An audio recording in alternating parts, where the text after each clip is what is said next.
today. Again, we will also, we've added a couple slides today that you will see on the screen. One about when we talk about performance negotiation that is not currently in your slide deck. And basically it's going to talk about our federal targets, which you will see in the negotiation documents when they come out. But I think we'd first like to start with just some reflections and thoughts from day one. Also remember, please use your chat. You're welcome to drop items in the chat, questions, thoughts. So I'm going to step back here and let my team jump in with just some reflections and some reiterations. And one of the things I did see in the chat yesterday that several people were interested still in the AOK to Work project. I know that several of you are still participating. Lisa Beck mentioned there is still funds to support that and that she is more than happy to assist with that. So Lisa, I don't know if you're on this morning. If you have anything about that, maybe you could kick us off, and I will just ask my team to jump in as they are ready. And of course, yes, we want questions from the field. So questions and thoughts and reflections, please send our way. All right. Well, good morning, everyone. Welcome back. And yes, the AOK at Work program is still going. So we want it to continue to go strong. If anyone, we did get the chat from yesterday. Those that were interested and those that wanted to still continue, thank you for that. We will get back to those that have mentioned they are interested or want to know more about it. And again, if anybody still has interest in it, let us know and we will get with you and be able to get you some funds or get you some more funds or whatever it is that we need to do to keep this thing going. Any questions on that? All right, we'll be sure to add onto the chat if you did not yesterday and or still want some information. And Lisa, and I may have missed this yesterday. Did you share about the next round as a possible partnership with a couple other states to continue expansion of that? And if you talked about that, I apologize. No, I did not talk about that. And that is a possibility. We had some Walmart had some interest in providing another round of these funds, and it slowed up a little bit. We had a proposal that was sent in to Walmart, and it got held up when the pandemic started, and they switched their focus to things related to COVID. So probably in the new year, January or February, they're thinking they might be ready to review new proposals for additional funding. So this round of funding that we have is up through August of 2021. So we have until late June, last of June, in order to get our reports together and in and the money spent and report to Walmart. Hopefully by that time, there'll be some crossover with some additional funds that will be ready to go. So don't think that this is it. If you are interested in some funds, there's probably more coming down the road. Thank you. Thanks, Lisa. I think they know that it works, and there were a couple states in addition to us. We were the leader in getting it implemented, thanks to all of you. But I think they know that it works and can rely upon us and a couple other states. And then we actually Lisa talked to a couple other states about joining. So we anticipate that it's going to continue. It just is looking a little different. And it may be maybe a little expanded past the service sector, but we don't know yet. So keep that to the forefront, and we definitely want to continue as we are able and as you are as well. It's Yes. just a great free perk that an employer can offer to their employees. So so I'm going to toss it out there to another member of our team, Aaron, Chris, or Sue, for other reflections, thoughts, or Anything from yesterday? And we definitely want to entertain questions from the crowd, please. Yeah, I was just going to say we really appreciate everyone's participation yesterday and updates. It's great to hear from you guys and see what's going on. We won't tell Lieutenant Governor Rogers that we had a little bit of a time getting his name up there in the trivia, but it was fun to engage with you guys that way. And also just thinking about the initial statewide data that Chris shared yesterday, I wondered if anyone was surprised about the enrollment numbers or MSG numbers, or kind of what your take was on that. Was it what you expected? Was it less? I don't know if anyone in the field has any thoughts on that, but I was curious if it was in line with what you were thinking, or lower, higher, if anyone has any thoughts. Hi, this is Krista. Oh, turn your sound down.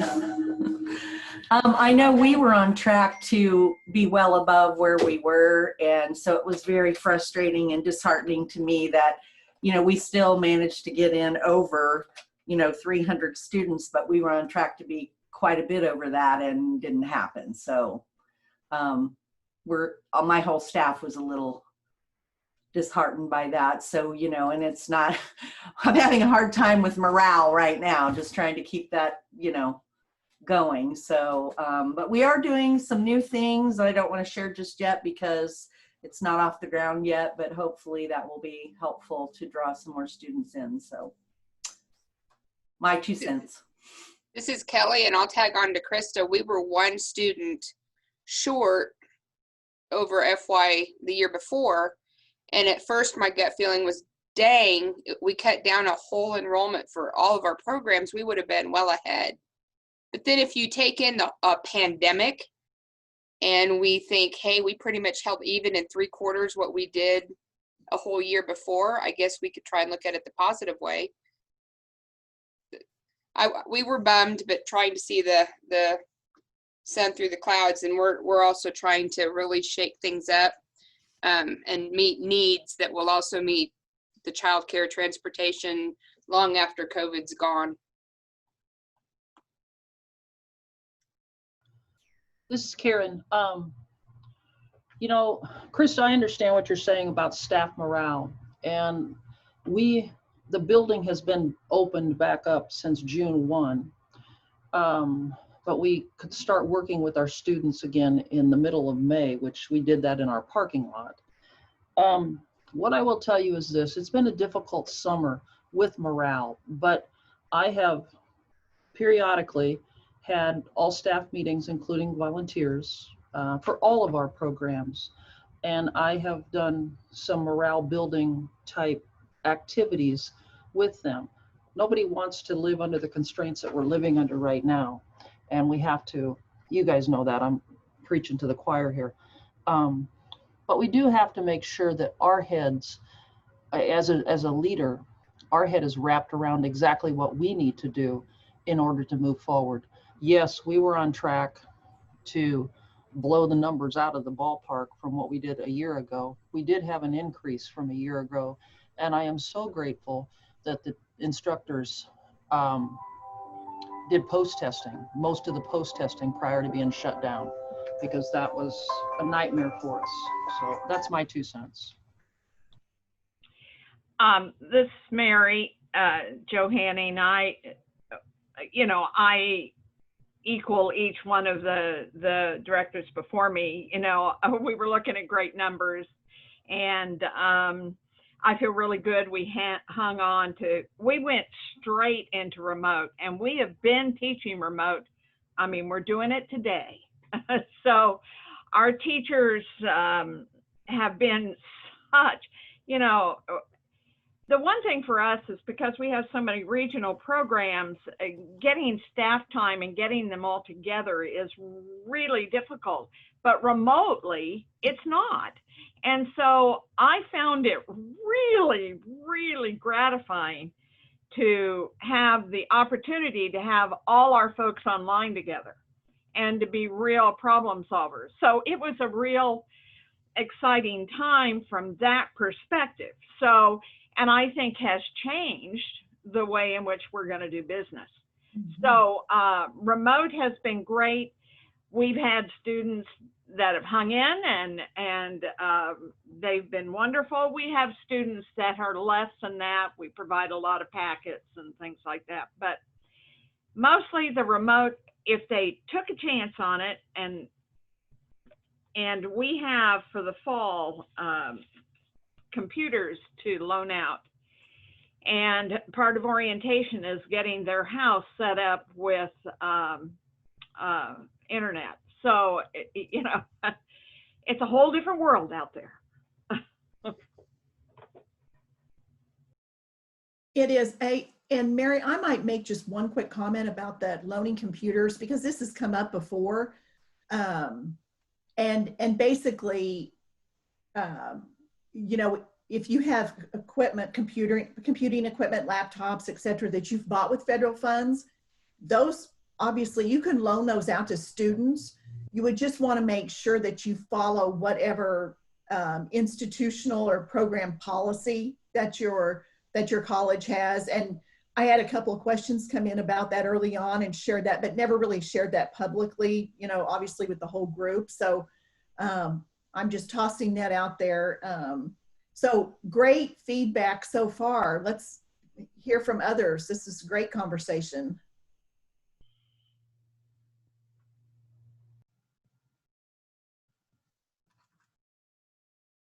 It's Karen again. I forgot to tell you in all of this that from the moment we were shut down in March, we scheduled weekly Zoom meetings twice a week. And one of the things that we always do in our staff meetings is we do a round of positives. So you say something positive in your life, whether or not it's personal or professional. Well, then we took it a little bit further and we went to, you can ask a question. So one person was in charge of asking a question for that particular meeting. And, you know, some of the questions were like, how are you coping with all of this? What is the thing that you never thought you would do in this profession? You know, just things like that. And that helped with morale building. Plus we got to see each other, and that helped us too. That is, and you know, Karen, our team has experienced that same thing.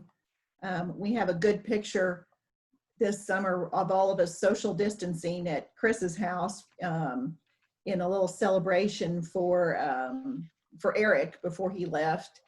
And, you know, I think it's really struck everybody that we spend a huge amount of our lives with the people that we work with. And we're lucky to be a really cohesive team. And so, you know, it was fun getting together, and then, you know, they had to do a wide angle picture because we were all social distancing and not close together. But I think that does help. So thank you for your input and feedback about how you handle that. I think those are things that everybody can really take away as best practices and ideas to work with staff.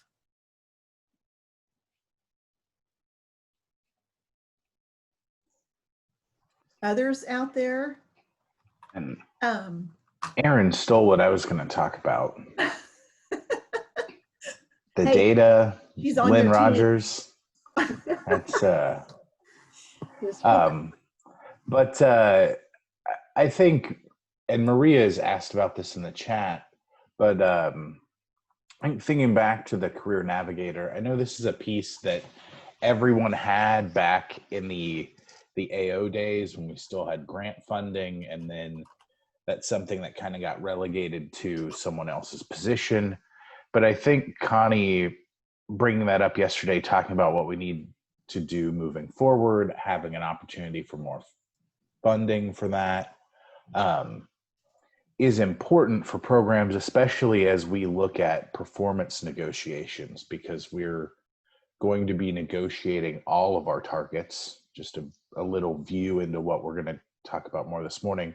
But I thought I would ask, who is still doing career navigation in Good question. a big way, and then who feels like they struggle with that? I know Maria has said that, Dodge could use some more help with that, but who feels like they could use more help in that area? Hey, Well, Chris, No. it's, who's going? I You can believe go. that, hi, good morning.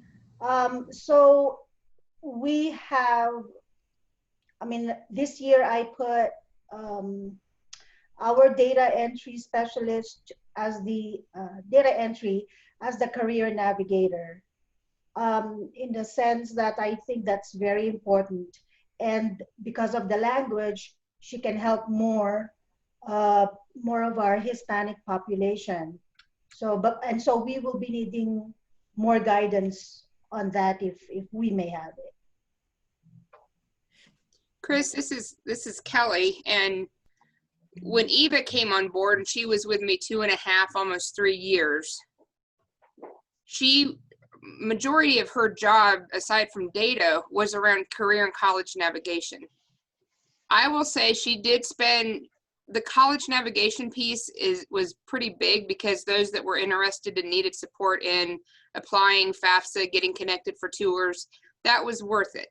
And I'm not saying the career navigation piece isn't worth it, unless we did specific programming in the class. Mm-hmm. We struggle to utilize her in that role to fill a position, to fill even a part-time position. Because students, outside of being in class for their academic goals, they didn't tag on to that. And I do enough of the outreach as far as with Kansas Works. My staff's small enough that I struggle to fill a position with those duties. Well, this is Highland. We have had a career navigator since we began AO in that position, when in fact it was no longer available to fund it through there. We absorbed that, which is what I thought we were supposed to do at the time. And so it has been okay. What has happened, it's a part-time position, but it's 28 hours a week, which is almost 2/3. And they do our orientation. That's the person that does all our orientation, who makes the connections for AO during orientation, who also then throughout each session teaches classes in employment, very specifically tailored to the people that need the work. So we haven't had any trouble. And then they also do the follow-up. That's, that's how we made that a full part-time position. So, and it has worked great as far as being able to have them recruit students during orientation. Mm-hmm. So that's how we've done. Yeah. So And I need to question. talk about supplanting though, if we're going to get any other money. And so, yeah, I know that was my concern yesterday, but we can talk. So question. So Ilse is kind of doing that already. And we have our transition coordinator that focuses on AOK and students who are really on that TABE level to enter the tech. But the thing is that, my question is this. So Ilse is the data entry and / career navigator. But I read yesterday something like a stipend. So will it be okay that aside from Ilse's salary, that I can put a stipend for her just for doing the career navigator position? Will that be legal? Will that be right? Well, that's something that we're going to figure out what that looks like. Okay, thank you, ma'am. Thank you, ma'am. Yeah, and it sounds to me like some of you have this position, and what I'm seeing in the chat, have this position already, and that there may not be something else needed except to identify, and maybe this is the case with many of you, is to identify who is that person on your staff that you want to designate as this lead career navigator, to then come to the table with these other WIOA partners. Because as I mentioned yesterday, what we want to do, and as we said, and Chris said, this is evolving. So we don't have all the answers, you know. I think we do have the answer on the supplanting issue. But, you know, does we really want to get the conversation going with the other WIOA partners, the Title IV, the local workforce board, the state workforce board, so that we really make those connections more robust than they are. And I know this is different across the state. So I'm going to pick on Stanier because I think that he and you know, executive director in the Wichita area already work very close together, and I think Janice and Keely do, and so I don't. I think it just varies, but I think this is the thought, to take it maybe a step further, to bring more people into the conversation. So, you know, we'll figure out what this looks like and be reaching back out to all of you to start having those conversations. But it may be something that it's not that someone on your staff is already doing. It's just a point of you designating, hey, this is the person I want, you know, to be in this group of 20 to represent our adult ed programs across the state. So our career navigator shares an office or an area with our representative from area 2. So it's really smooth as far as being able. Of course, we've reached a few lumps at this point with not being able to be in session, but still. And then that is used for our infrastructure commitment. Yeah, that, I mean, that's a perfect setup, Mary. Yeah, we're real lucky in that regard. Yeah, very much so. So like I said, I think it's different for everyone, but we'll be reaching back out to all of you directors to bring you together and start that conversation about what that might look like this year. And I just think that there's going to be programs that have someone already, you're good to go, and you're going to say, you know, X person, you're going to come to the table in this group. So, and whereas another program may not have that. And I think there's a bigger need in different areas, but the workforce system seems very welcome to these collaborations and happenings. So, but Chris, that was your reflection, so I'm going to toss it back over to you.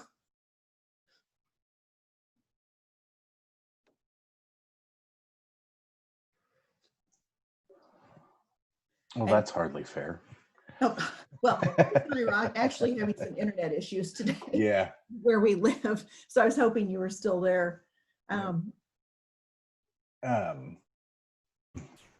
But I think we'll continue to have conversations about how we round that out, how we fit that into what we're currently doing. And then, you know, with the format we're meeting in right now,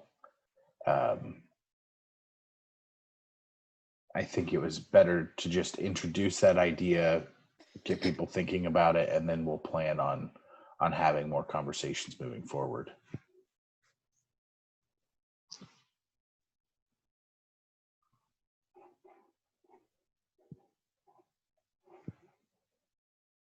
So was that our last? This is Sue. Hey, I just wanted to kind of touch base, Kelly. I saw your chat. We are supposed to be getting a lot more information for the online proctoring. Once I get that, I will forward that to you. It is really fluid right now, and it seems like it just changes constantly. So I don't really want to send out anything. They're supposed to be having those materials here within the next week to 2 weeks. Once I get that, I will send that out. Also, just a reminder, I know some of you really struggle with the fax, don't have faxes.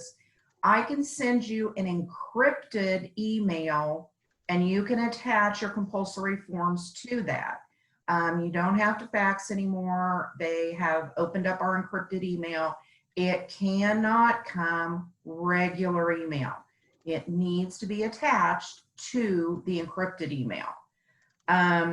The other thing is, I've had quite a few of you ask about the compulsory forms. Can we just do away with them? No, we can't. That's state statute. So I know right now it's kind of hard to get a hold of some of the schools, but you know, and think about it from the school's perspective. We don't want kids just disappearing and they don't know where those kids are. They have to track those kids. So it is very, very important that we continue the compulsory form process, and it cannot be waived. The other thing is, I've had some of you that made the comment, you know, you're having your calls forward, but it's hard to call out. I just wanted to introduce 8x8 to you. It is a phone system that we're using at Kansas Board of Regents, and it's 8x8, 8x8. And I can make calls out of that. I can get calls into that. It tracks all of my calls, all of the numbers, and it's just like if I was calling through my office. So I did not want to make personal phone calls from my cell phone. I know how that is. So I just wanted to make sure you guys were aware of that. And see what else I forgot yesterday. The GED will send out on their website stories every once in a while, like we want stories. I think we need to do a better job of selling our stories. You guys in conversation will tell me about something and it's like, wow, you know, that's just a phenomenal, phenomenal story, but we don't share it. And so I do want to encourage you when that comes through to maybe have your students document their stories, share those stories. It's just something I don't think we don't toot our own horn near enough. So I wanted to bring that up. But I had an interesting phone call yesterday. You talk about reflections, and this was from a student. And he said that, you know, everybody thinks of us being everybody thinks we're the computer generation. He was probably in his early 20s. And he said, that's all fine and good with this online learning.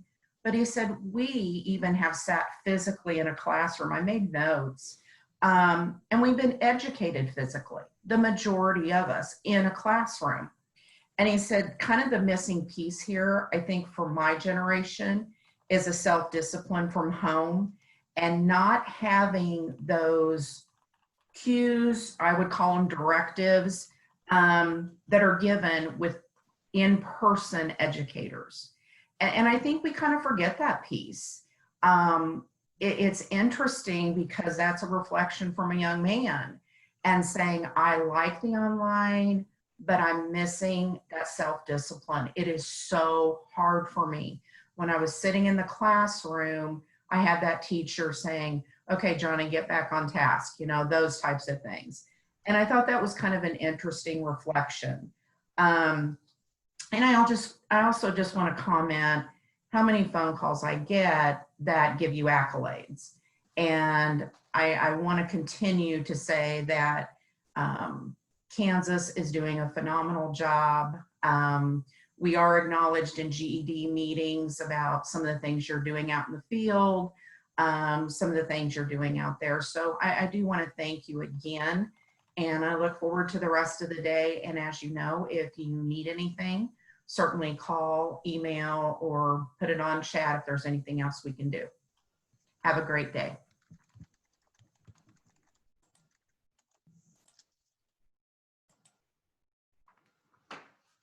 Well said.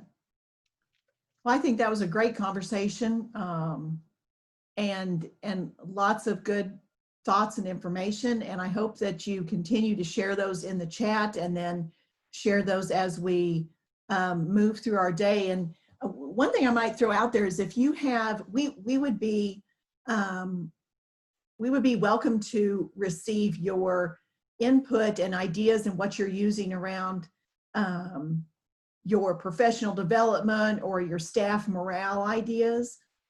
If anybody wanted to shoot that over to us, we could compile those and share those back out. Because I think that's half of the struggle. So I will, that's just a thought.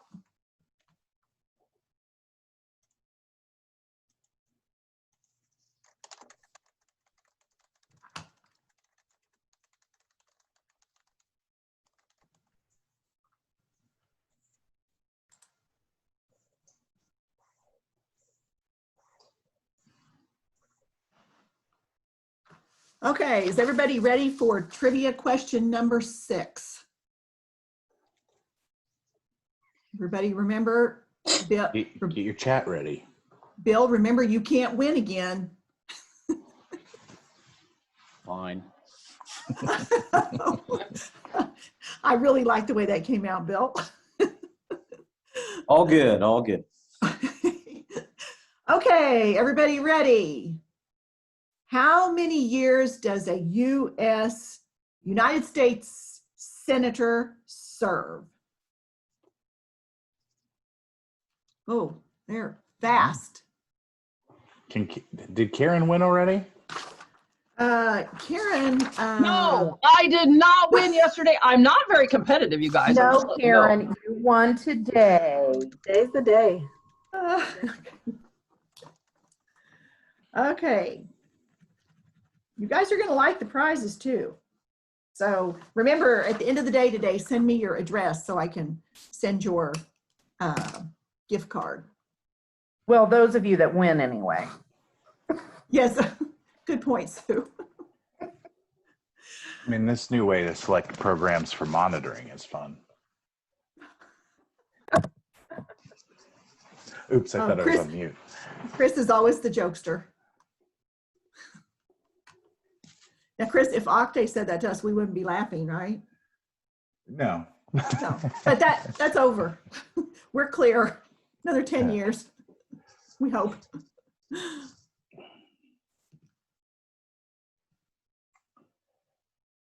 So moving on, I wanted to talk about corrections education a little bit today. I think, there were quite a few of you who submitted with your RFP proposals for corrections education.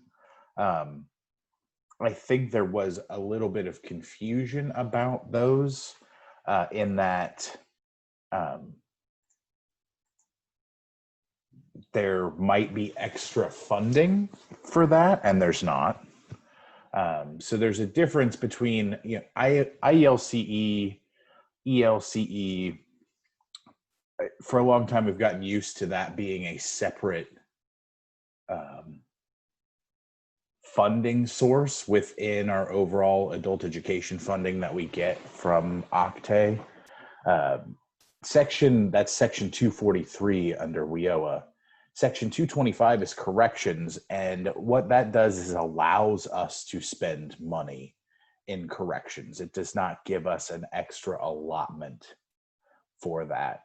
And because of the way correctional education has been done in Kansas at the state level, we have always been hesitant to say, okay, we're going to take this percentage of our overall federal allocation and devote it to corrections. What we've instead done is allowed programs to submit proposals and to spend their own funding on correctional education. And that is what we still had to have you propose in the RFP. And all of the proposals we got were approved when you got your approval letters for your grant, but there is no extra money coming for that. And I don't know, I think, like I said, I think there was some confusion about how those would be funded. And I just wanted to make sure that we were all on the same page for that. So Chris, this is Nance. As we wrote that, and I know I visited with other people that were writing it, we all had the idea that there was going to be additional funding.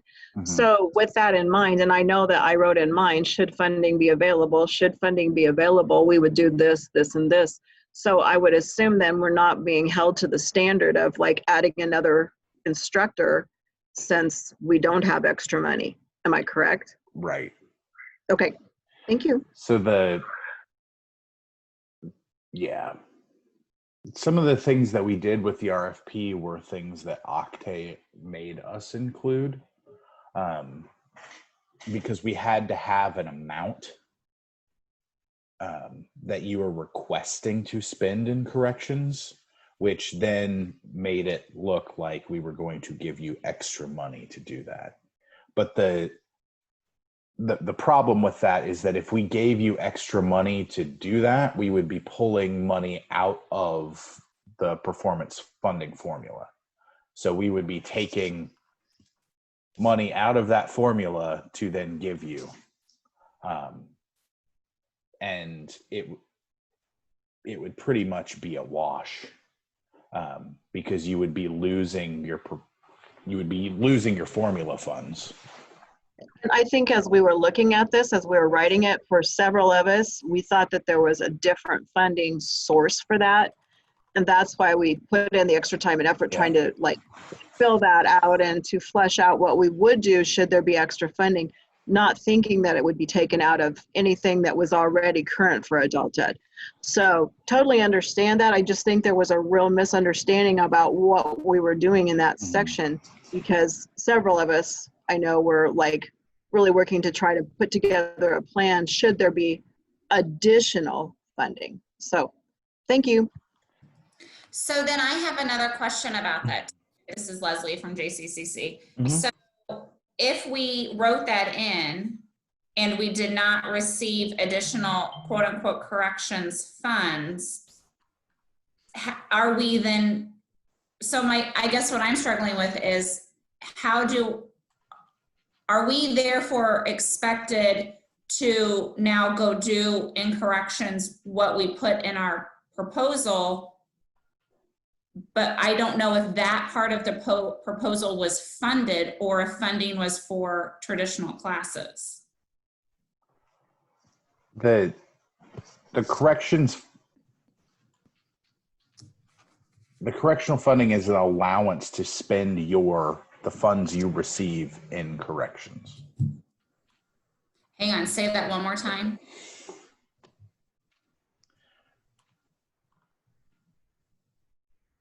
The correctional designate that allows you to spend your money in corrections. So there's not an extra allocation for that.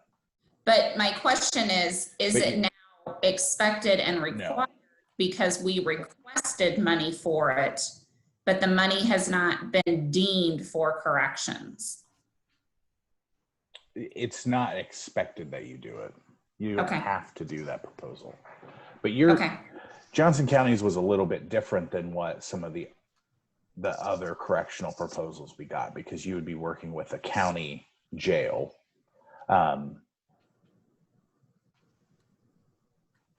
Yes, it is not a requirement. It is an option. Okay, thank you. So there was another question in the chat.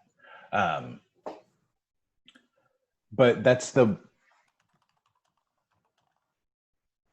with the way we award funding in Kansas, and the way that corrections determines who can and cannot provide programming in corrections, even at the county level, it really makes it difficult for us to say, okay, we're going to set aside X amount of funds specifically for corrections, because most programs could apply for it, and then there's no guarantee that they could even deliver that programming.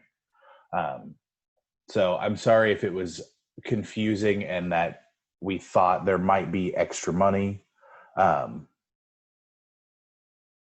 for that, but it is really just you are able to spend money on correctional programming.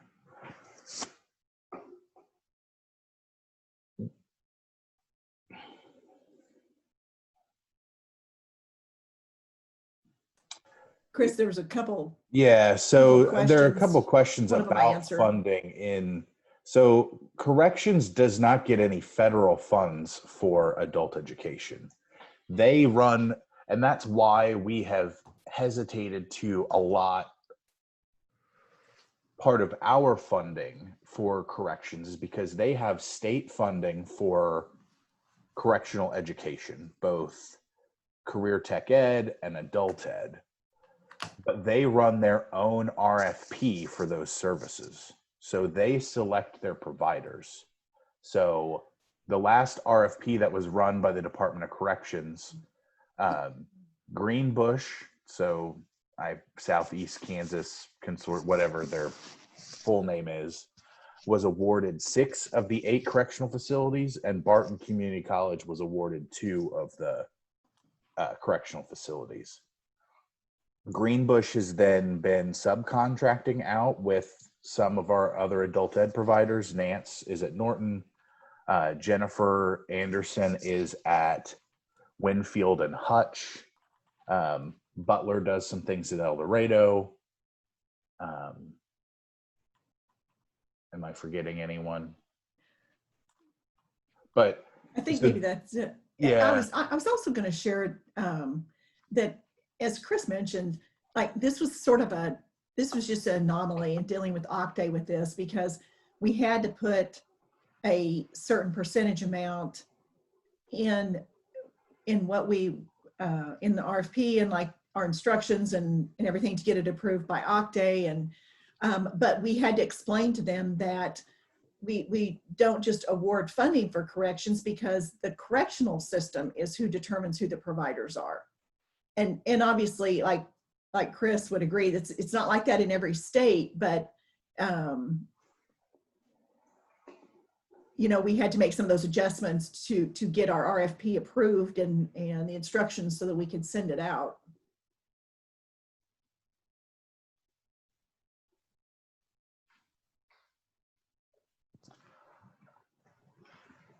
But for Janice's question, yes, corrections does get funding, but it is all state funding that goes to their department, and then they run their own RFP to determine who will deliver the funding or to deliver the programming.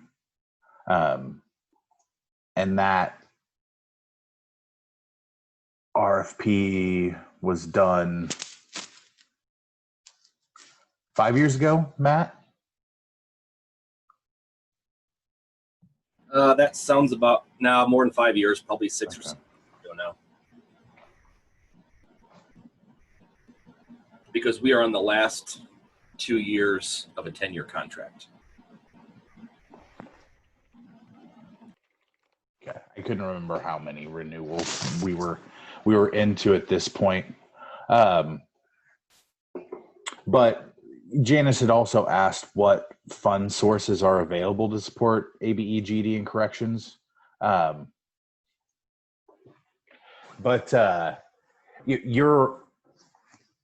The funding that you receive now, you can spend, you could reallocate if that's something that you are able and willing to do. As programming has changed, Connie mentioned that Cowley got an integrating academics grant to help start a program at Winfield Correctional Facility.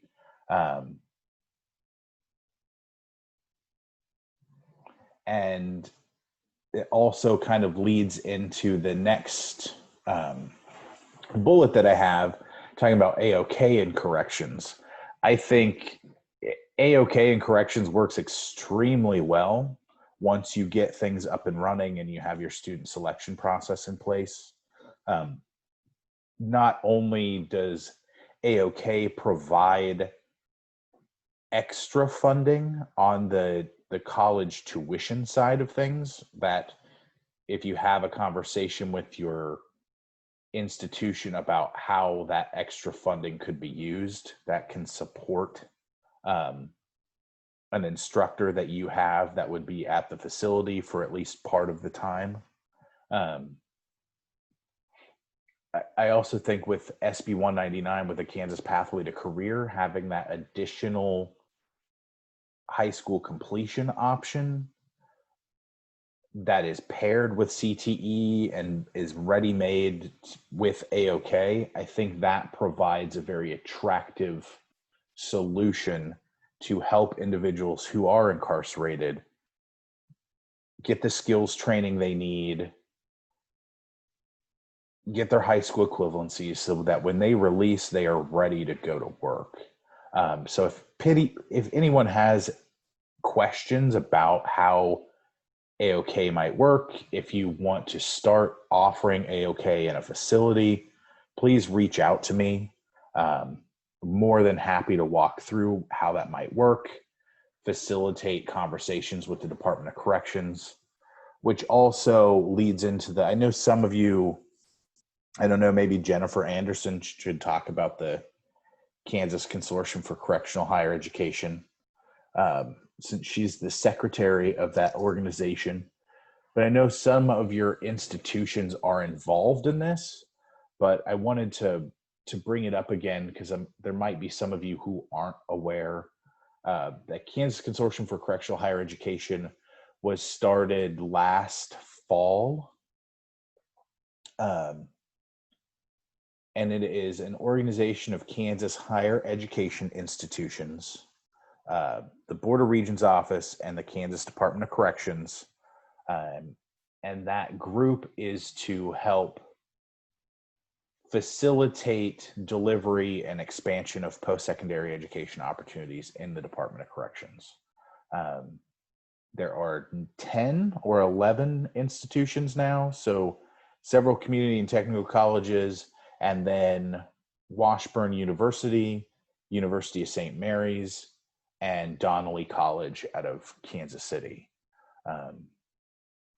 The purpose of that was to kind of collaborate on what the delivery of and the expansion of post-secondary education might be, but also the consortium was formed to help prepare institutions to apply for Second Chance Pell funding, which many of the member colleges applied for and received, which is a U.S. Department of Education experimental sites initiative that allows those institutions to grant Pell access to individuals who are incarcerated, because that is something that was removed, I believe, in the 90s. If you're incarcerated in a state or federal institution, you cannot access Pell Grant, even if you would qualify otherwise. So this is an experimental sites initiative that's been, the first round started in 2015, and they just awarded the second round. So those institutions will be getting started. But the purpose is to just expand opportunities for incarcerated individuals. I think there's a national push that will eventually open Pell Grant access up to correctional populations again. But if this is something that you are interested in, if you think your institution would be interested in getting involved in the correctional space, it is something worth looking into, because that, again, provides an opportunity for your institution and your program to get more heavily involved in corrections. And this organization is specifically for the state correctional institutions. Yeah, so and Matt Cannell just put that there's I know they've been working to put the Pell for incarcerated individuals into the next CARES Act. So the next stimulus package. I'm not sure if they're still planning on, I know there've been some back and forth on that, but it's very likely that in the next year or two that will be open up. So are there any questions about the Section 225 funding, AOK and corrections, or the Kansas Consortium?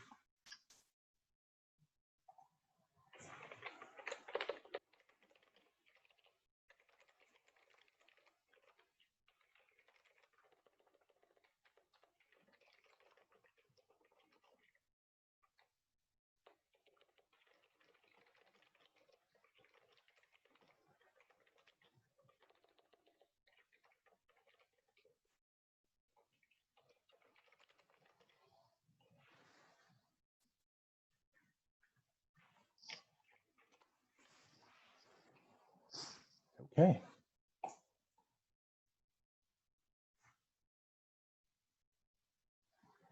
So moving on, we don't have a lot on TABE. I think we wanted to just do a check. TABE, remote proctoring is available. I know when we sent out a survey earlier this summer, some of you were using it, some of you are planning on using it. We wanted to see, are there any questions? Do you need any assistance with the remote proctoring? I know that the remote proctoring was not a cure-all. There are a lot of questions about student technology, whether or not they had the right equipment to be able to use that. I know some of you are open limited so that students can come in and do testing in your facility. Does anyone have any questions about remote proctoring?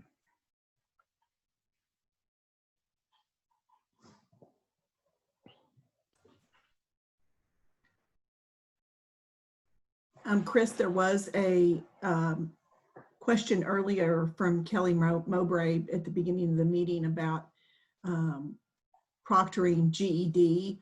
So I shot that over to Sue, and I think that is one that probably Sue can address with everyone and give everybody some more information. That's what I was talking about, Connie, on the online proctoring, that I would get them more information as I had it. That was his question. Yeah. Right. I mean, we've relayed it out to you all as we've received it, but there's behind everything that gets to the field, there's a whole lot of decision making and collaboration, and even going through legal channels to make sure that everything that we're doing is what we should be doing. Guys, this is Kelly. That we're doing the remote TABE. We're going to try and do small orientations for our next class on site, so we don't have to do it a lot, because we got the message from DRC when they did that training. They don't love that we're doing the remote proctoring, but the hardest thing about it all is if there's an issue with a student, if anything is compromised, we have to shut down with no message to the student. That's the hardest thing about the whole thing. So trying to have that communication prior to the actual assessment time, we find is the biggest challenge, because if a kid runs in or the dog starts barking or whatever, you literally have to just shut down. So it's kind of crazy.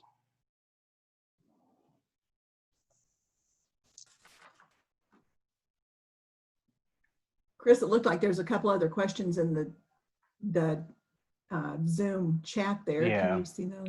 So there is some TABE training on once you log into the DRC system. So that's something, Maria, that we can go through and kind of show you that and get you. I'll have to get you an account to get logged in. As far as students that don't have laptops, I think that's one of the challenges of whether that's remote proctoring for TABE or remote proctoring for GED, is if the students don't have the technology. A couple programs mentioned earlier, checking technology out to students, whether or not your institution is willing to allow that.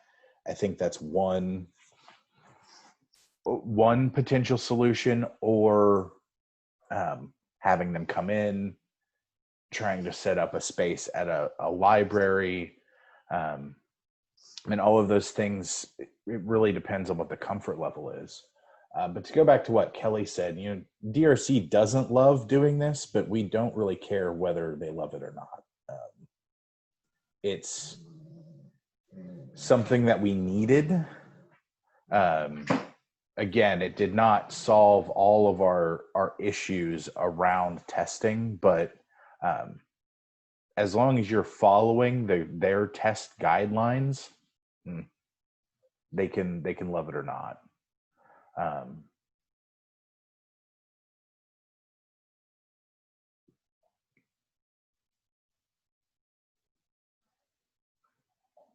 So that being said, talking a little bit about the pre and post testing, and the assessment policy changes that we made, we wanted to remind everyone, I think we've talked about this a little bit, but you can currently bring students in without pre-testing them. Something I think we were all shocked to learn during an Octave call a couple months ago is that apparently a valid NRS approved pre-test was never required for students.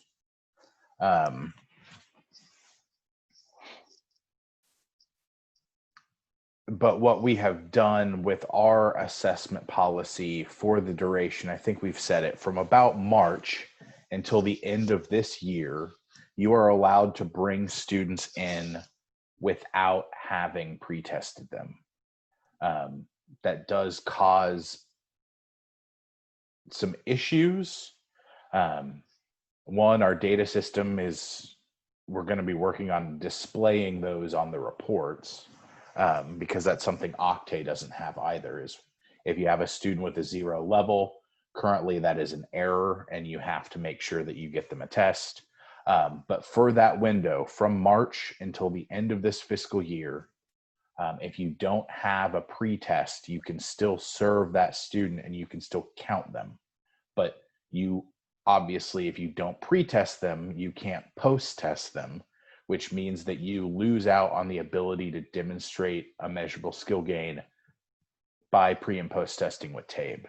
If they take the GED, or if they exit the program and enroll into post-secondary education within this year, you would still capture an MSG that way. But I think that is something to think about before you go that route. But if you have a student that you absolutely cannot get tested, you can still serve them.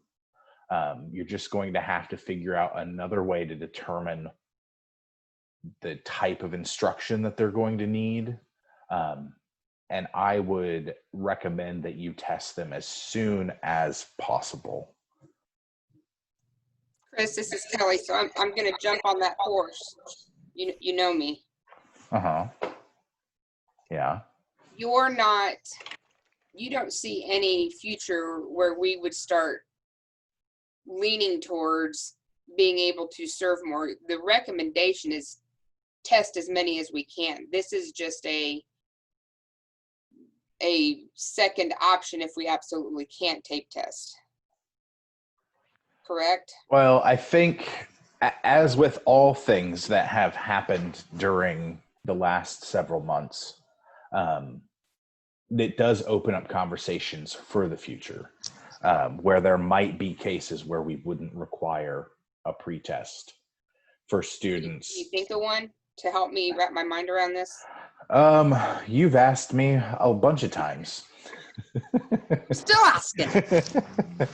So, yeah, I think that's an option. If you have students that qualify, that are in post-secondary education that you're trying to serve,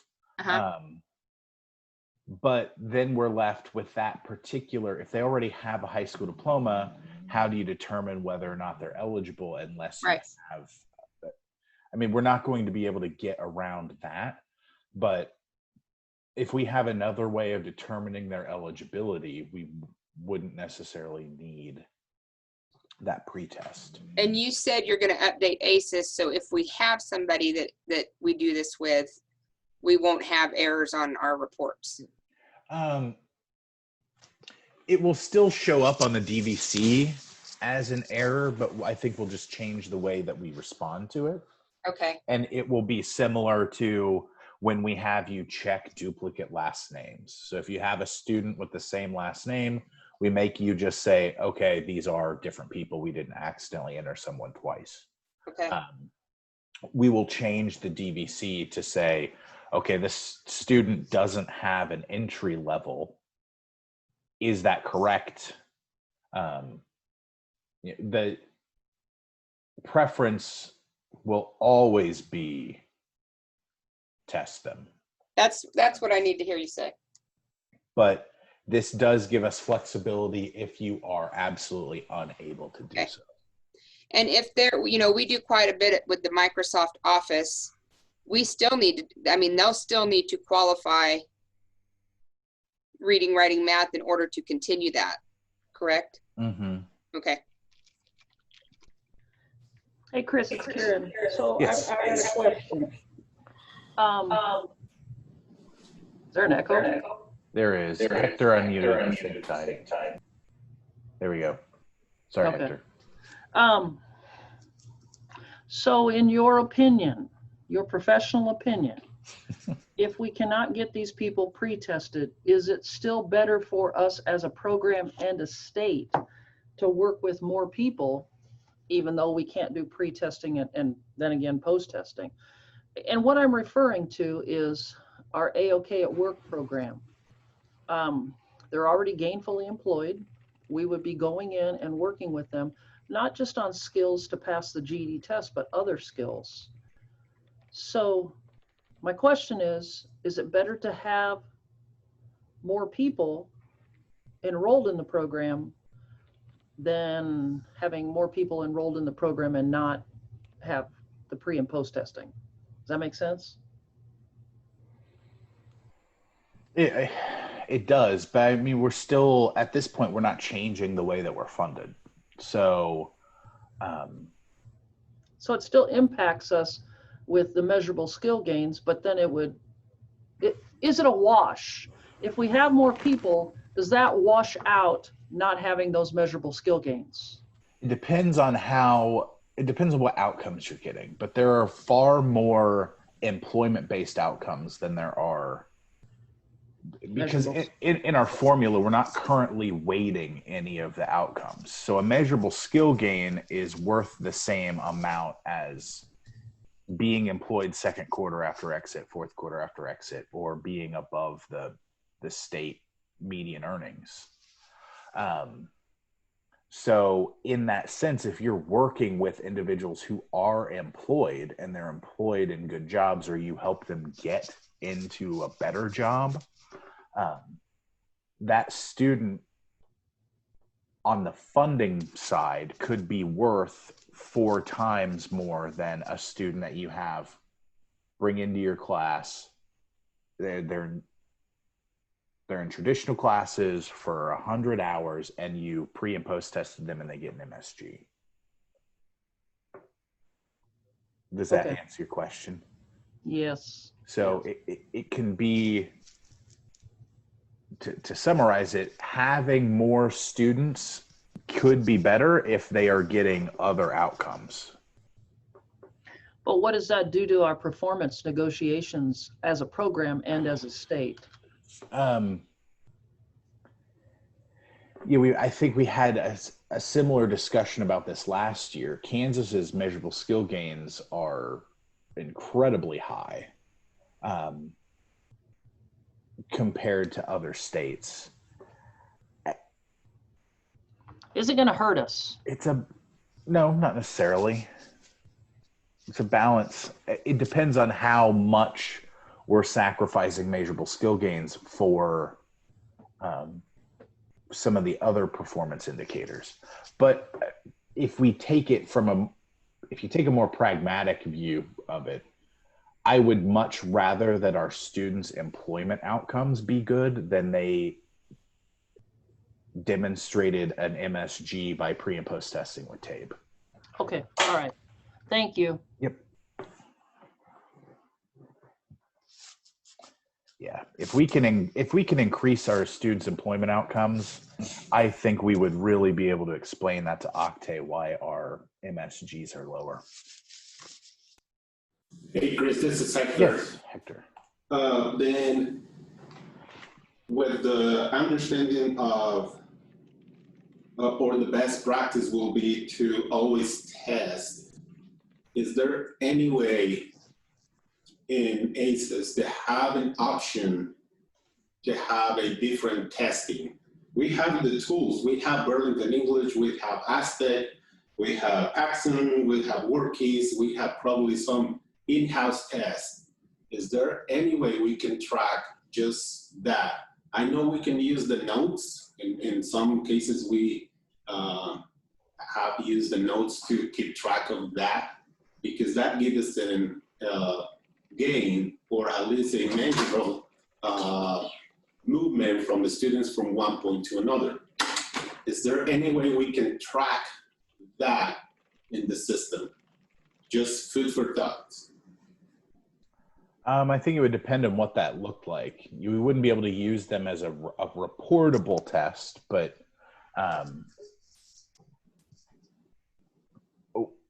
we could talk a little bit more about that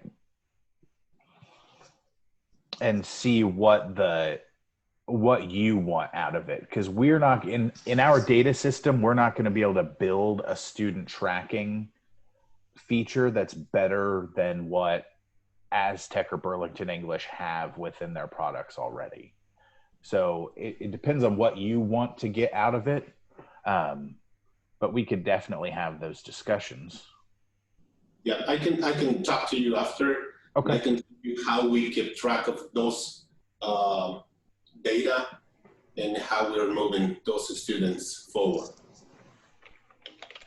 Chris, this is Mary. I'd love to be able to use WorkKeys, but I know it's not a recognized test. Any way I can use some of the conversation that we have just been having and use WorkKeys as the moving, because we use it for pre and post here at our college.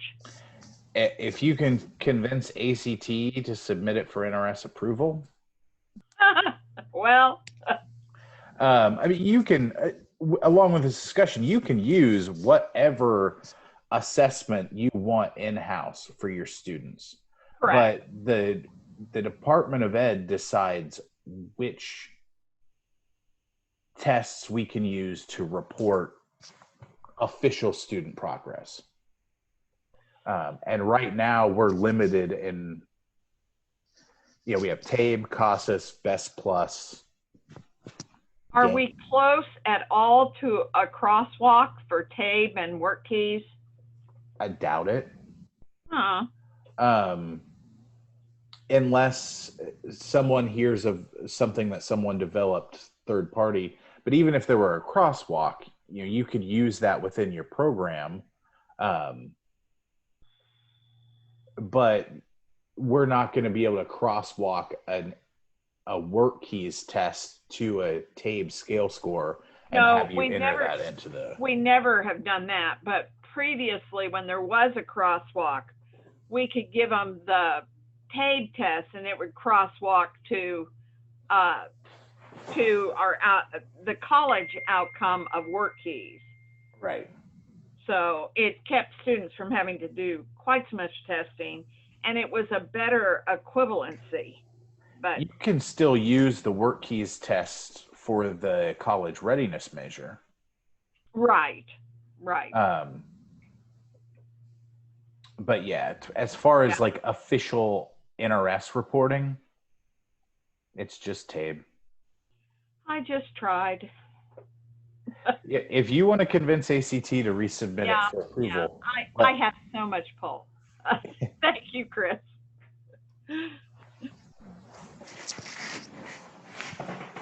Yeah, I don't think that will ever happen because they'd have to realign it to the CCRS. Or not realign, they would have to align it, and that's not the purpose of their assessment. So any other questions about TABE, assessment policy?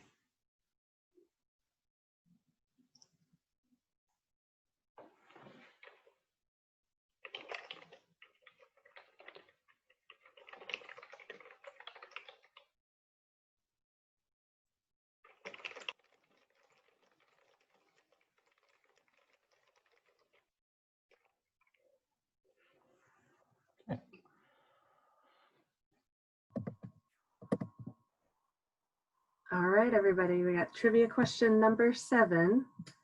And make sure to get your chat ready because you will have to write this one out. So no abbreviations, okay? because you have to explain an abbreviation. So here's the question. What does CCRS stand for?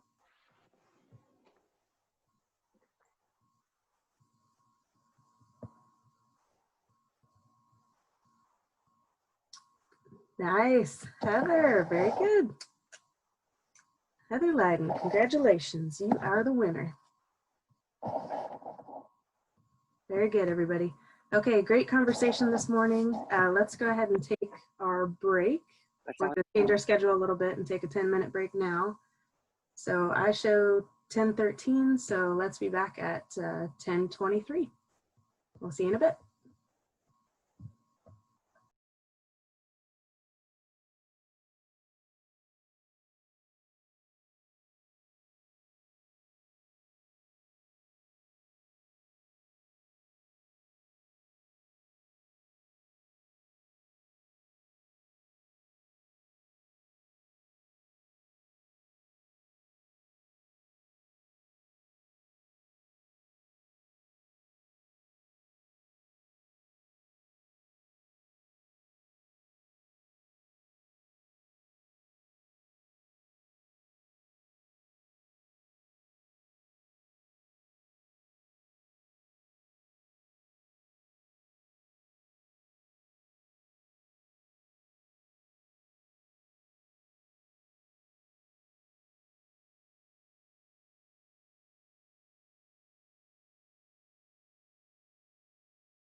Okay, it's 10:25 according to my iPhone, so I think we're ready to get started again.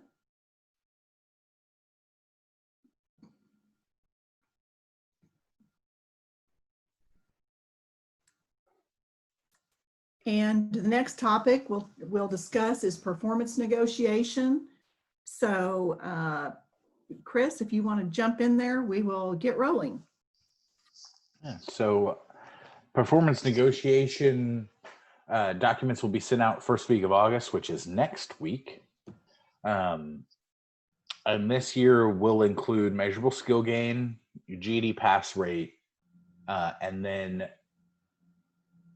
employment rate second quarter after exit, employment rate fourth quarter after exit, median earnings second quarter after exit, the percentage of students who complete the GED and enter post-secondary education while enrolled or within 1 year of exit, and then the number of students who finish the GED and enter employment while enrolled or with 1 year of exit, and then the number who earn a post-secondary education credential.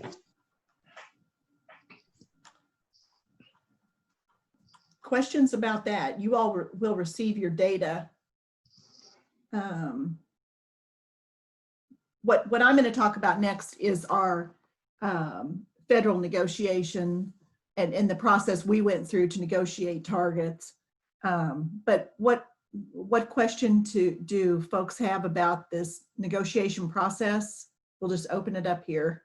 Well, Connie, this is Kristen Heather. We're just concerned about how we control the employment rate and the median earnings and things like that. I mean, how do we go about, is it just the trend, whatever trend we've seen, or?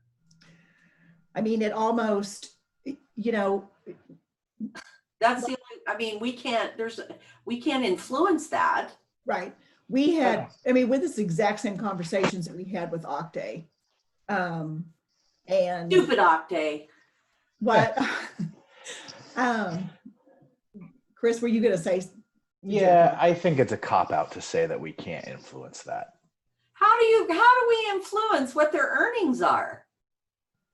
With the programming that we provide. Now, can you lead every student into a high-paying job? Can you make them get a job? No, but this is one of the reasons that career navigation piece, and we've been talking about this for the last several years. But we're talking Southeast Kansas. There's not, I mean, there's not that many places, unless they're willing to move, that that we can influence them, push them towards. I mean, of course we can push them towards, CTE, but I'm just wondering, and especially with COVID, the employment rates are not going to be good. Well, and that's the other piece that Connie will talk about that we discussed with Octay. Our statewide targets are much lower than what they would have been otherwise because of COVID. But again, hopefully COVID is a point in time beyond anyone's control, but we can affect our students' employment outcomes. No, we can't do it for them, but the programming and the opportunities and the services we provide can help affect their employment outcomes and their earnings. We're not expecting you to work miracles and 100% of your students are going to be employed and they're all going to be making $100,000 a year. There is not going to be that expectation from us for that. But we have to accept, and we've been talking about for several years now, that the way we deliver services has to change. We've talked about post-exit services. Follow-up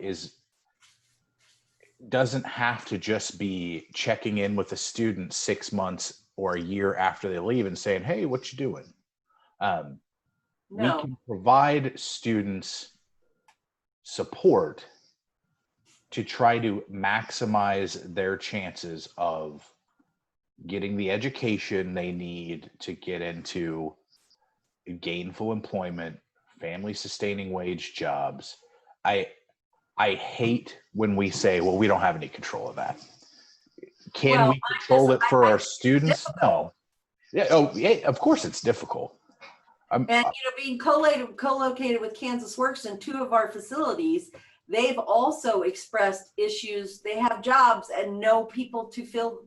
Nobody's interested because they were getting all that extra $600. Now I understand that's supposed to end, but then I read another wave is coming. That will be $200 instead of $600, maybe, if they pass it. I mean, we can focus on these specific things that are happening now, but eventually that extra money is going to go away. Yeah, I know that. I'm just saying it's hard to fight. It is. You will never hear us say that it is not difficult. We understand that it is, and it's easy for us to say, go do it, but it's something that we absolutely have to. And I have heard a lot of people say, well, we have no control over what our students do after they leave. Yeah, but we can control how we advise our students, the programs that we're offering them, so we can at least give them the best chance possible to succeed once they leave. And if we're not doing that, then shame on us. Well, I think this is the year, there's lots of ways to get a measurable skill gain. So this is the year that we encourage, if the jobs aren't out there or our people aren't, let's get some more education, post-secondary education. So, that may be the route to go in these times with COVID and some people not hiring in your area and things like that. But sometimes they're jobs, but things change. I think the other issue that I've seen a trend as well is that the salaries for some of the positions that typically would have been a lower paying job, in some areas we see those going up because they can't hire people and they realize that they need to pay more. Not across the board, but there is a trend in some areas for that to happen. And like Chris said, this goes back to the Career Navigator also, is where I realize that came out of AOK, but, is there really a point person connecting with those people from the workforce centers and those people on the local boards, and is that collaboration there, and is there one point person? So I'll toss that back to you, Chris, for other thoughts.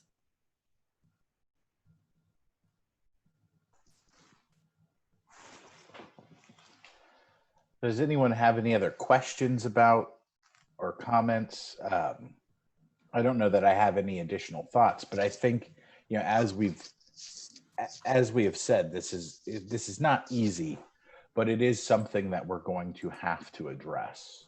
And it's not something that we have to leave to chance. And this is also part of a greater national conversation about how do we affect our students post-exit success. But that's what will ultimately determine our effectiveness. And then Sherilyn said the employment rate second quarter is after exit. Yeah, I abbreviated these, but it's employment rate second quarter after exit, employment rate fourth quarter after exit, median earnings second quarter after exit. Okay, so let's take a look at where we came out with our, we're gonna have a trivia question. No, I accidentally hit back instead of forward. Okay, sorry. Yeah, because we've done that one. Okay, so we wanted to share with you our statewide performance targets. This will be on the performance negotiation documents that you receive. But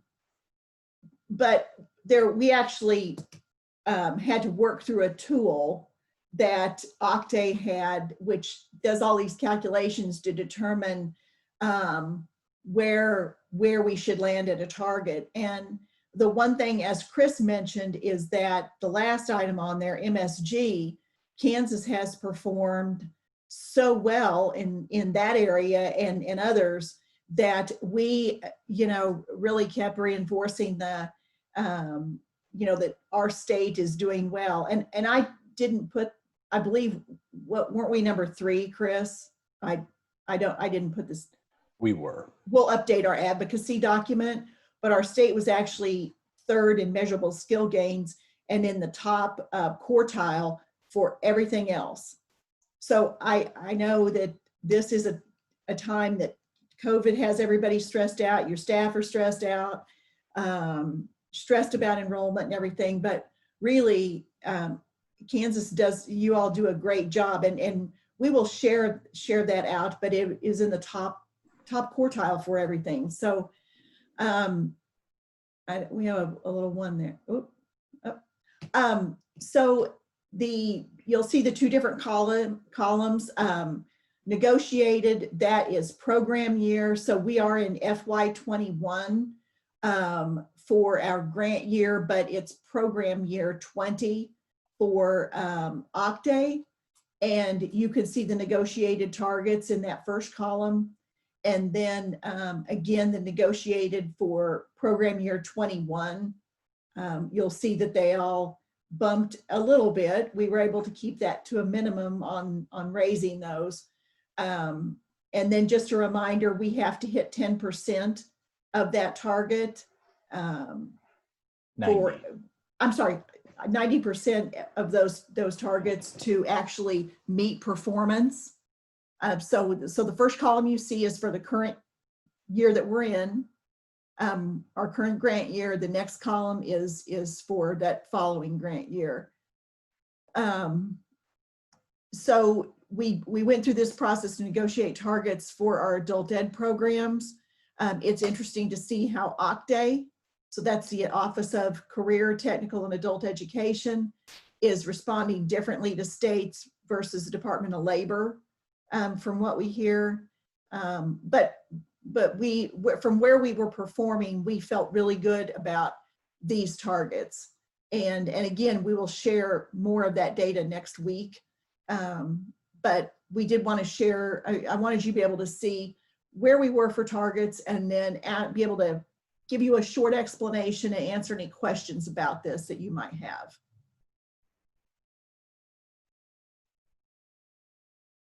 The other thing is that the state has the option to negotiate targets with the local programs, which is what we do.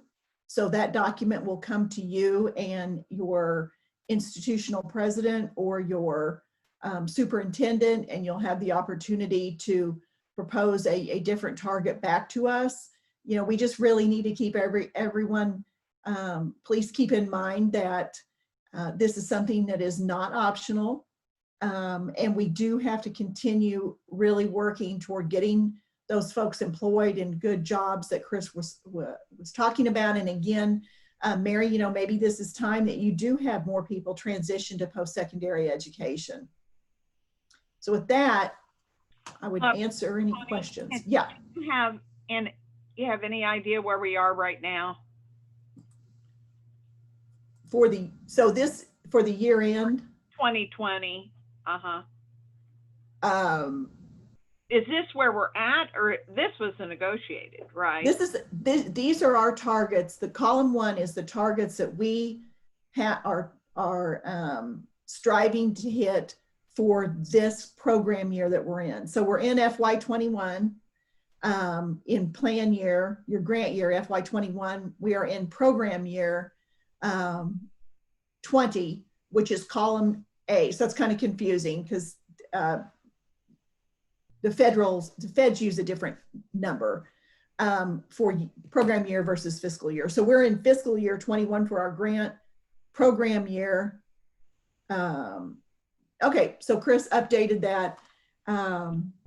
You'll see column 1 that's negotiated for this current year. So the performance, this will be our statewide performance current year that we are in. Where we end up for this previous fiscal year that ended on June 30th.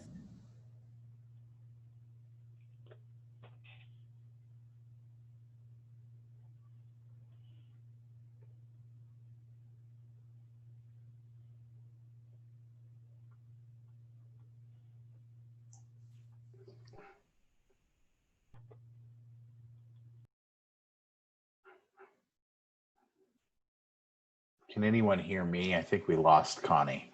Yeah, we can hear you. Okay. I hear you, Chris. Yep, Connie froze. So, like she mentioned at the very beginning of the day, we're having some internet problems in our neighborhood pretty consistently.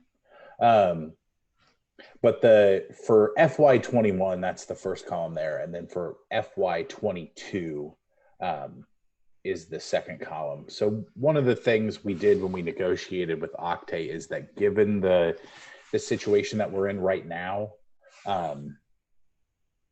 they allowed us to negotiate targets that were much lower than what they would have otherwise had. You can see our measurable skill gains have dropped significantly this year. Right now that we talked about yesterday, we're still at about 57%. But we'll see how next year looks. We will still be setting targets far above that for many of you. We will give some allowance for the uncertainty, but I think what we would like to do is we negotiated very low with Octave, but we will continue trying to hit it out of the park with those. Any questions about the statewide performance targets?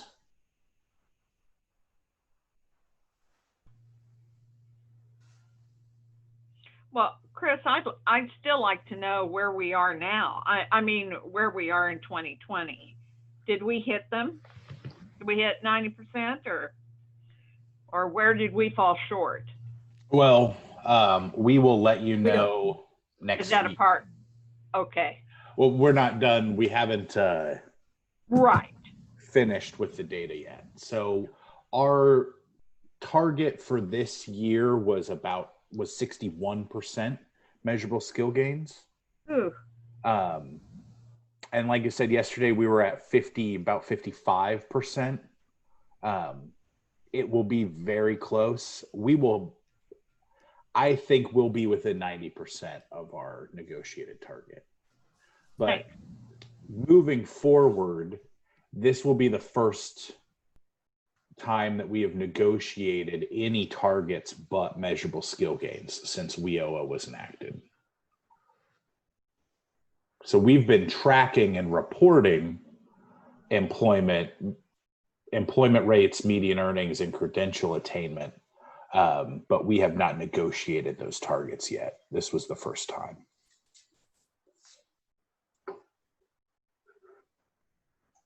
So, and it sounds like Connie is back. Chris and I have like the internet demons out where we live today. So anyway, no more video for me. So hopefully that remedies it. But much more information about this to come. We just want to show you where we were. And as Chris said, we negotiated targets way down from where we were, our performance. So you will see goals higher than what you see here. But we did want to share this.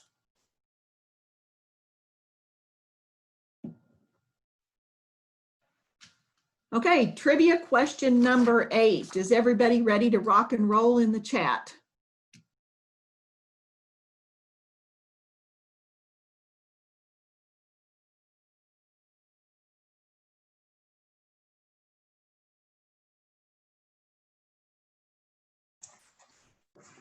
I think that was a yes. Okay.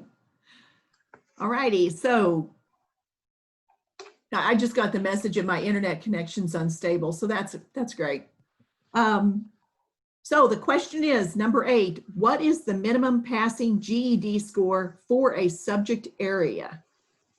the minimum passing GED score for a subject area.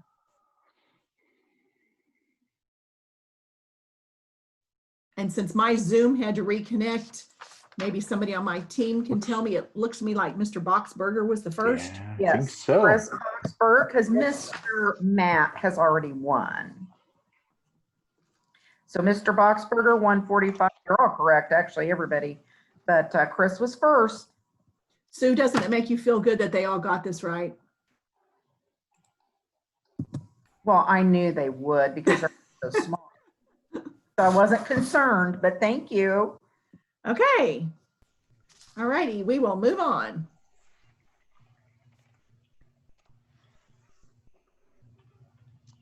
Oh, Karen Ulansky. Too simple. We'll make it more difficult next time. That's because she already won, so she's already out of it. Now she's just taunting people. Yes. I'm kicking back and eating bonbons, guys. That's what I am. Well, we knew that was the case. Totally. Hey, we might not be in person, but you know that the abuse will still happen, right, Karen? Right, Connie. Okay, so what I reached out to just a few folks and asked them if they would be willing to share some best practices. And, you know, here's one of those things where Sue and Erin both have talked about how we do great things, but we don't always share it. And so I know there's a lot more wonderful things happening in the field. These were just a few areas that we thought that we might reach out and ask people to share a little bit about what's happening with best practices. And so the first one would be working with corrections. And so I know several of you are working in the correctional system. Jennifer, you have a new project that you'll be working with at Winfield. Can you share a little bit about that? And I guess just those of you working in corrections, if you share any updates or maybe best practices or thoughts for others, that type of thing. And I know not everybody does this, so it's sort of limited, but I'm going to throw it to Jennifer if she's out there. Sure. I kind of thought you would put me with the integrating academics and CTE, but that's okay. So we have a project that we're working on that's going to start in just a few weeks. And it is funded through the Integrating Academics and CTE project. And it's a manufacturing technology program that is going to be taught in the Winfield Correctional Facility. And we're following the AOK model with the addition of the requirements of Career to Work. It's going to be a semester-long program that's going to result in a manufacturing technology vocational certificate A, their NCCER core certificate, their OSHA 10 card, of course the National Career Readiness certificate, and 21 hours of college credit plus their high school diploma if they complete all of the requirements. We're including the re-entry counseling and transition to college as well. So it's kind of a full, very rigorous curriculum to fit into one semester. And we're hoping that COVID will cooperate for us in the Winfield Correctional Facility because it has so far, knock on wood. But it's something that we've not done to this level before. And so we're really excited about it. We've been able to move one of our CTE instructors over to the correctional facility 100%, moving one of the ABE instructors over there 100%, and our transitional coordinator is going to start being over there part-time as well. So just kind of basing on what we already have going with the GED program, the adult education program at Winfield, and we're excited to be able to offer CTE programs, especially out there, because the inmates out there have been very adamant about getting programming because they're one of the few facilities that don't have any programming. And so this is going to be the first of hopefully many CTE strands out there, and we're excited to be able to put it together with Career to Work, and we're hoping it looks good in December. That's Jennifer, that's great. I appreciate that update. Can you share how the integrating academics is going to work there? A little bit about that project. So you mean like it's an AOK program. So like our CTE program is out there, and it's a joint venture between you mean like the contextualized learning? I got it. Yeah. So our adult education instructor is teaching the tech math, and we are integrating, of course, the civics instruction, the work readiness instruction. All of that is going to be inside of the college classes. Because we're in the facility, that gives us a lot more freedom with time frames. Something that, we fight on the outside is CTE instructors don't want to give up any of their time. They don't have an extra minute to focus on anything that is not CTE. But on the inside of the facility, these guys have 8 hours a day that they're willing to work on whatever it is that they need to work on to get this program done.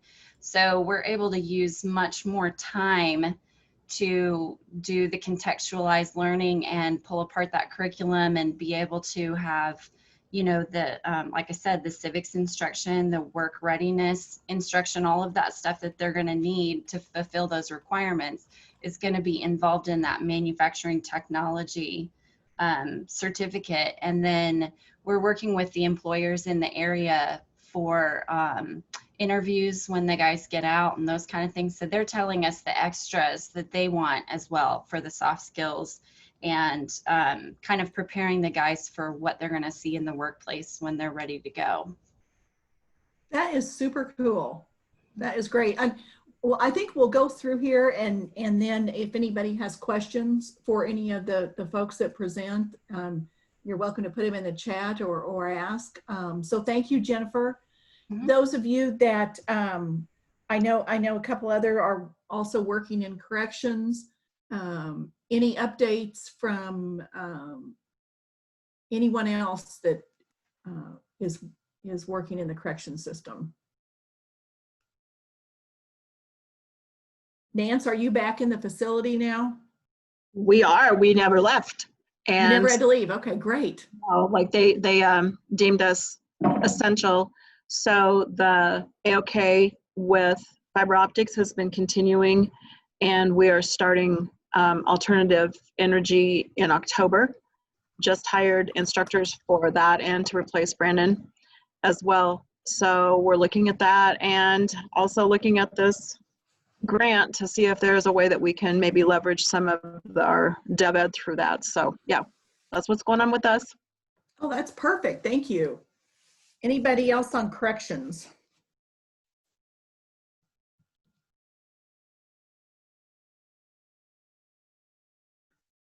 Okay, well, the next section is talking about serving students at the workplace, and I just kind of listed a few of those in random order.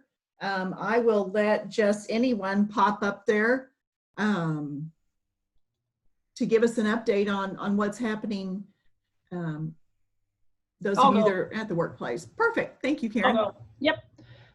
So when you reached out to me to do this, you talked about best practices, successes, and challenges. Okay, so best practices. This is what I've been doing here all along in this position, and it is get to know your businesses in the community. You don't have to target a large business. You can work on the smaller mom and pops, which is what we've done, and it's been very successful for us. Talk to these people. Make sure that they understand what you have to offer, but you also have to ask them what they need. That's very, very important. Because it's a win-win situation for everyone. Successes, we've had people that have had raises in their pay, which is ultimately what we wanted.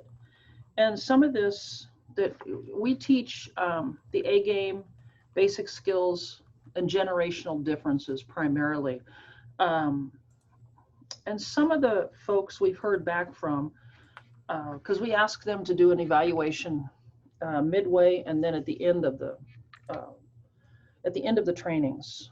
And some of them have responded back with that they're using this in their personal life as well, especially the A game and the generational differences. With there being at least 4 generations in the workplace these days, we have to understand how the person sitting next to us works based on their generation. So challenges, time to actually complete the work, and all things COVID. I am just so glad that we had post-tests going into the end of March, mid to the end of March.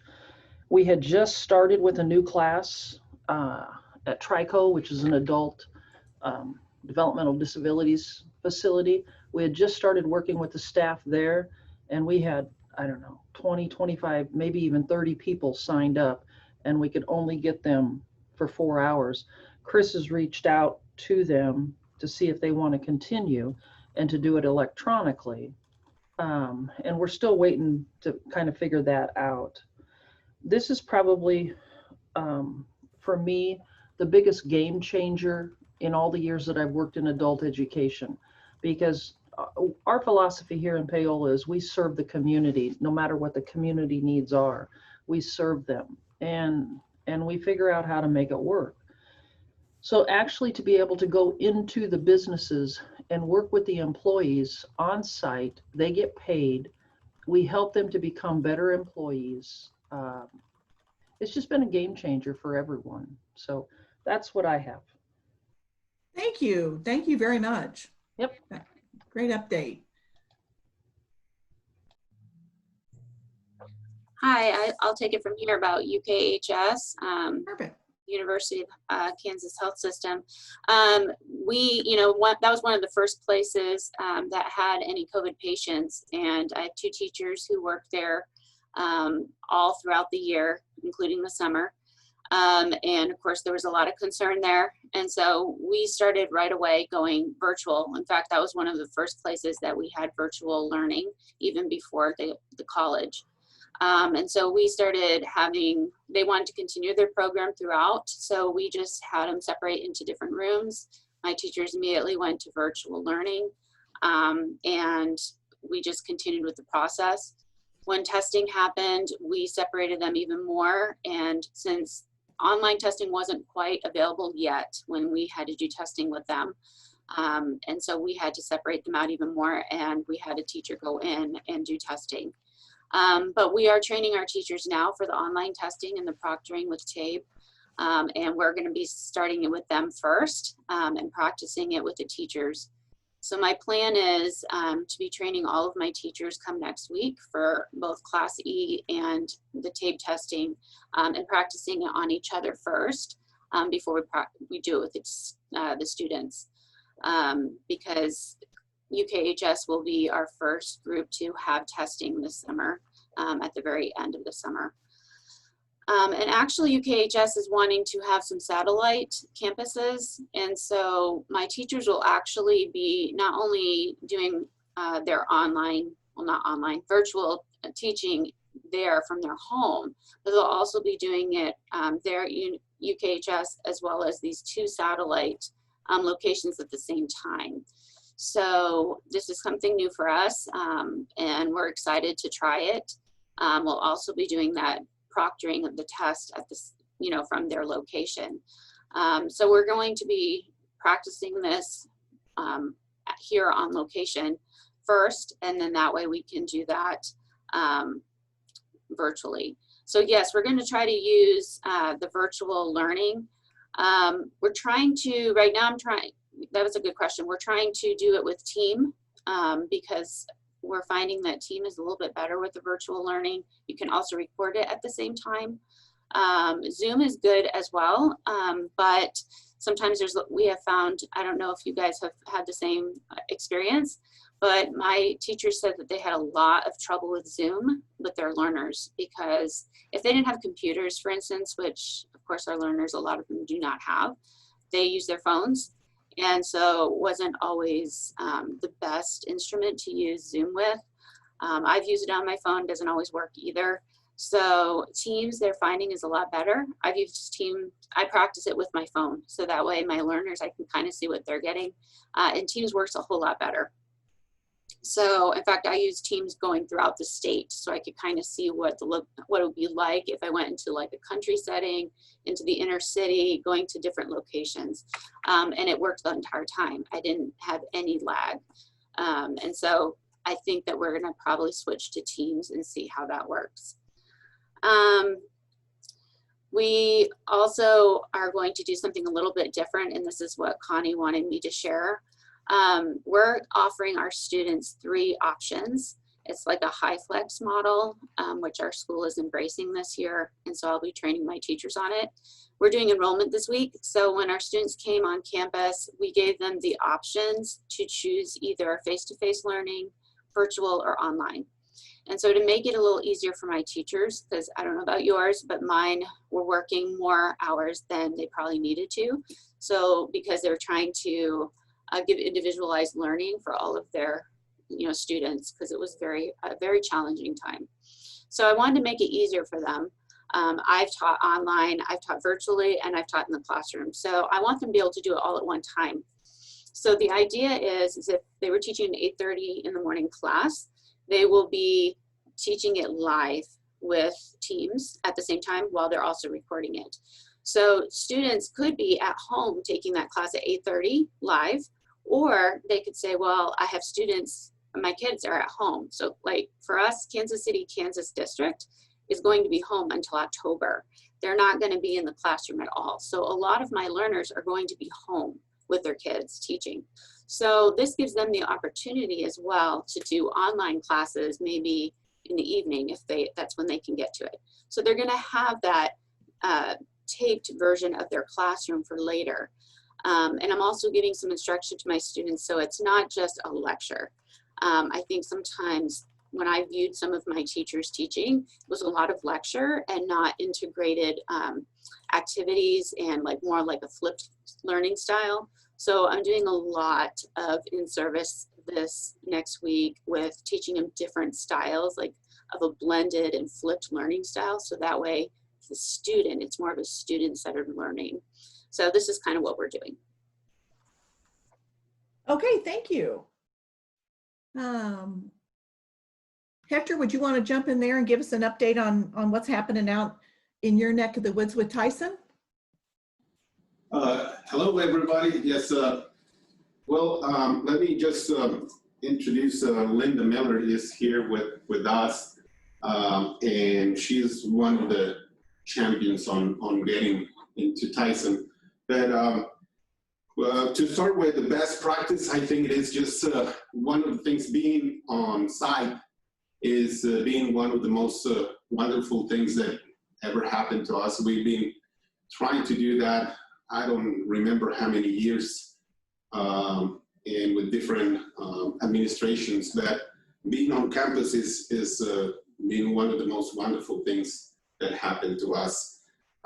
Then having the ESL classes or ELA classes in one of their training classes is Linda has been doing that from the beginning. We have GED classes in the cafeteria. I know it is not the best situation, but that's how we're doing it. And we also have civics education on site. Then the best thing that is happening is the teamwork between the Upward Academy folks in communication with the administration of the plant and us here at the Garden City Community College.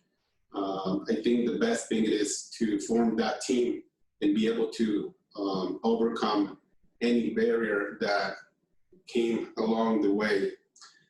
Then communication, collaboration, teamwork, I think that's one of the best things that happened to us. Unfortunately, with all this that happened, when it happened, we were not able to come into the plan to continue teaching. Then after that, immediately we have the team together come up with a couple of different plans to follow up with the students. One of the things, or the first thing we did was create some packets. Then in collaboration with Burlington English, they developed some packets with all the worksheets, and those was sent to us, distributed to the students, and then we will be able to follow up that with the students at home.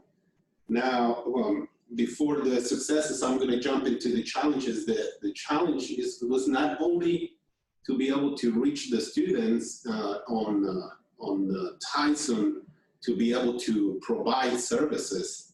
I think the challenge was also with the staff to be able to get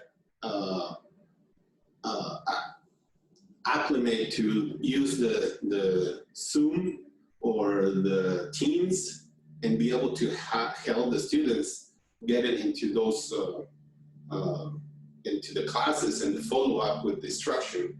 That was the first challenge. Then once we have that accomplished, then we were moving into contact the students and be able to have the teachers contact the students and via Zoom, help them even by having the phone on one side and be able to have the Zoom and then start having those conversations with the students. And that was one of the challenges, but now we feel confident that we can continue having those classes remotely. But then if we jump into success, I'm glad to say that more than 80% of the students, the Tyson plan, were able to have an educational gain. Most of them, and some of those students were able to take those tests prior the exit or before we went home. Then retention, most of the students that came in to the program, and only the ones that we were able to serve, because there was a big number of students that wanted to participate, but we cannot bring them all. Then most of them will stay with the classes, staying in communication with the instructors, and some of the successes, I will say this, one student that was on the ESL classes and civic classes were able to move to the GED classes. It is first language Spanish, and moving to the GED in English, and he successfully completed one GED official test prior the break of classes or regular classes. Then I think that is a very good success on the side of what we want to do with the students. Then we're ready to go back. August 4th, we're going to be moving our mobile lab into the facility. We're going to be able to serve about 12 students per class, always taking care of the social distance. We're going to have tablets into the mobile lab. We're going to be able to provide ESL classes, GED classes. We're trying to implement Spanish, GED, and continue with the civics. Then it is another page in this journey that I believe it is being a really reward working with the team in Tyson. I will let Linda talk a little bit more about some stories or some practices that she will mention to us. I would like to say on the success, we have had 2 people that I am aware of have been able to move up in positions at Tyson. And that was part of the whole thing, is to have students be able to move up into the company. One of the things that when I first went in and we started talking about goals, and I came up with, well, does anybody want a different kind of job? Man, did I get told real quick like that. They worked at Tyson and they loved Tyson. And so I had to kind of change my tactic and say, who wants to move up in Tyson rather than move up and move away from Tyson? And that was good to know that the company was honored that well with their employees, and that we were getting to be a part of it. We just went in and did multi-level classes, pushed them as hard as I could push, which helped because I could put a low with a high, and it kind of taught them, they worked together and was able to help one another that way.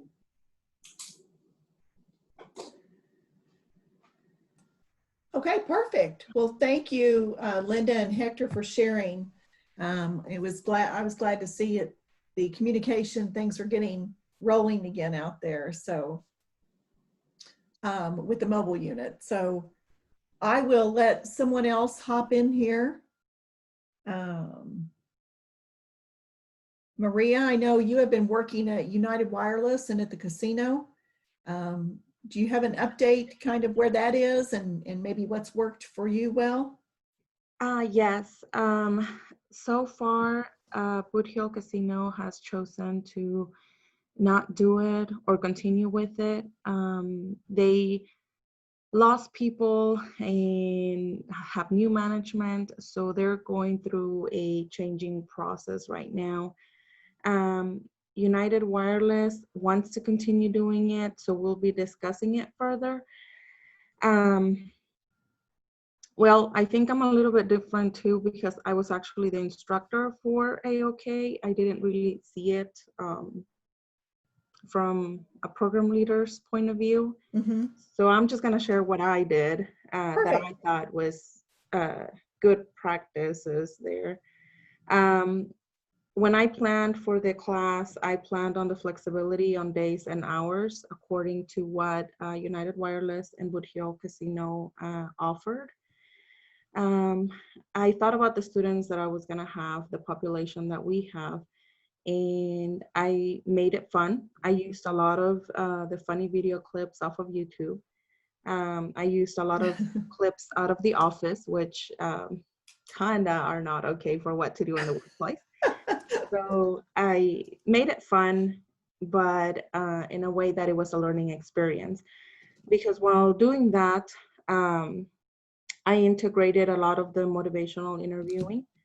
I listened to them when they brought up a question or a situation in the workplace. We provided snacks, which that made it a lot easier. So our classroom, the way that we set up our classroom was in a circle. I didn't have it separated or by tables or anything. It was just a group activity. So I included a lot of icebreakers. I know people hate icebreakers, but from my experiences when I was working with corrections and facilitating classes there, icebreakers made a big difference.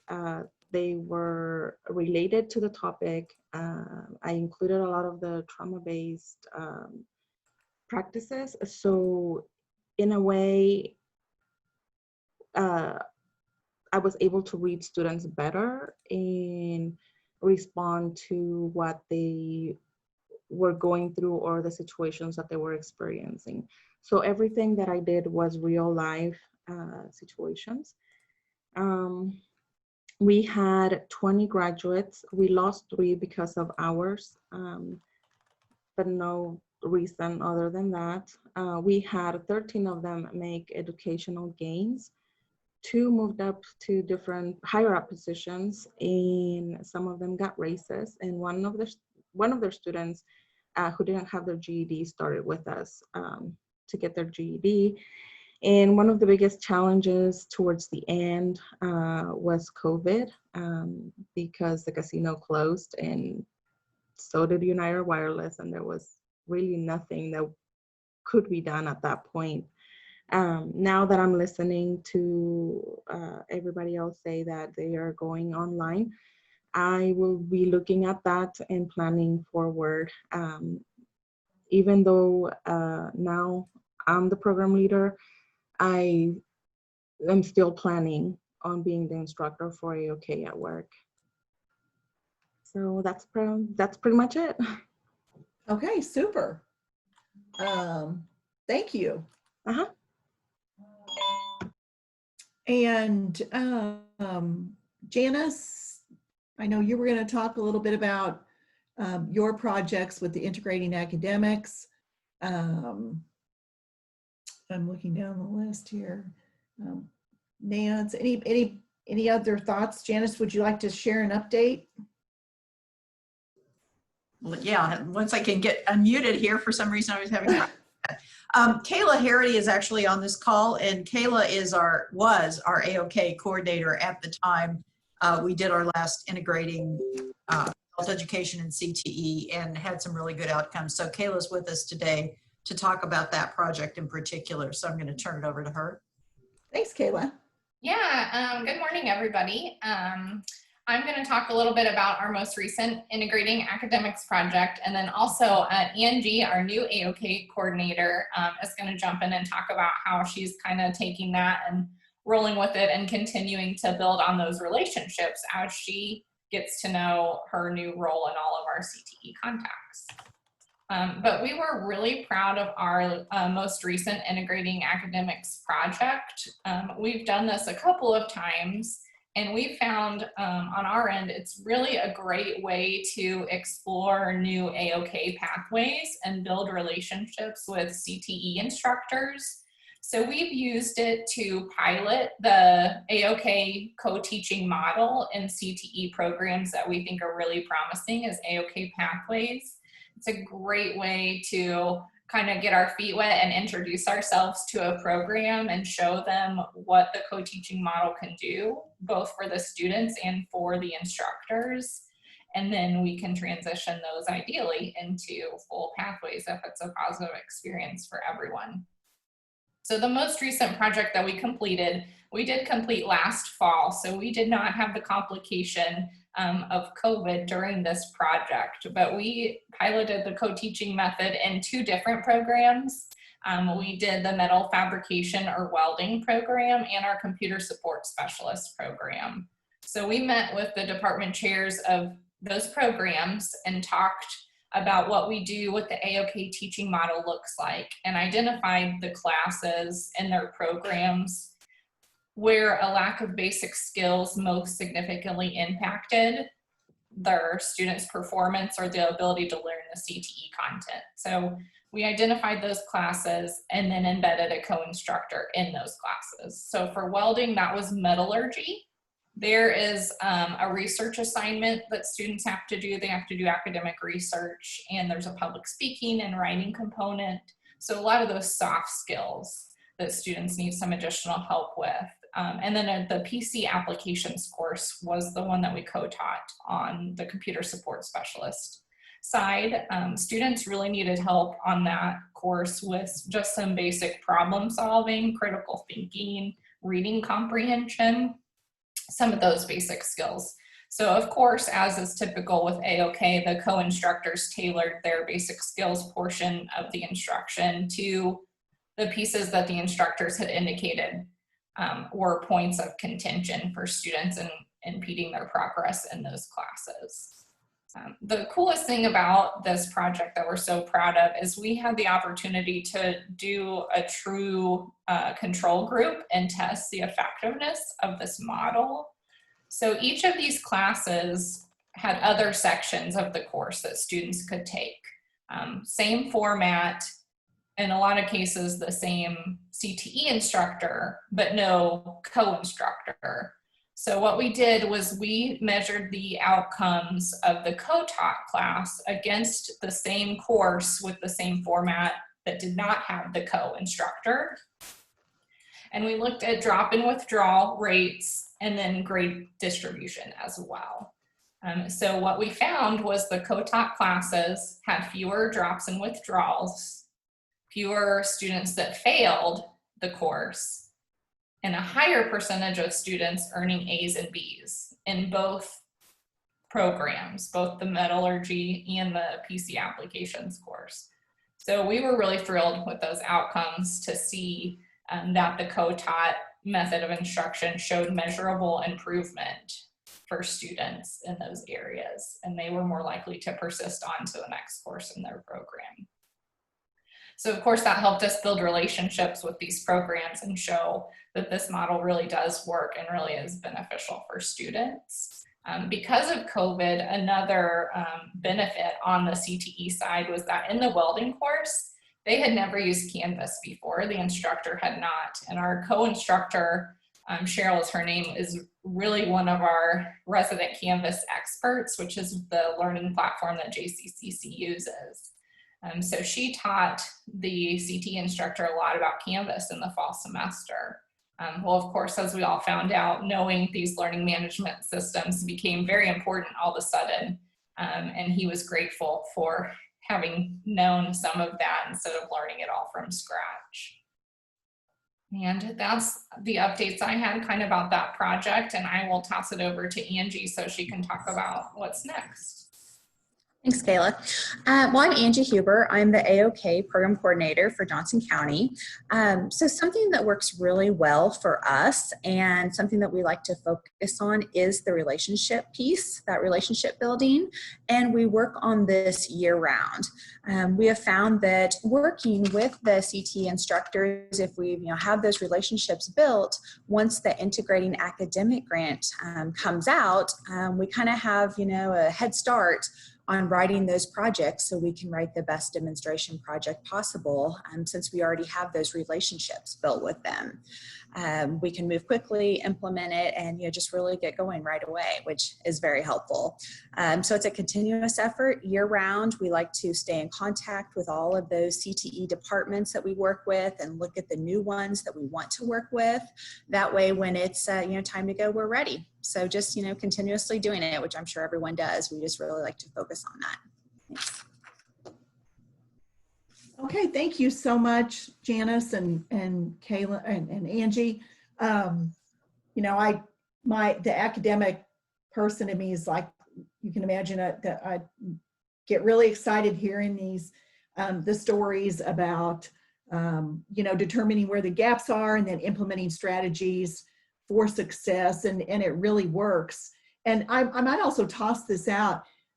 If any of you would need a connection to anyone in that CTE sector or arena at either your local community or tech colleges or at your community or tech college that you don't have, please don't hesitate to reach out to me. And I am happy to make that connection and bring those of you together to start those conversations.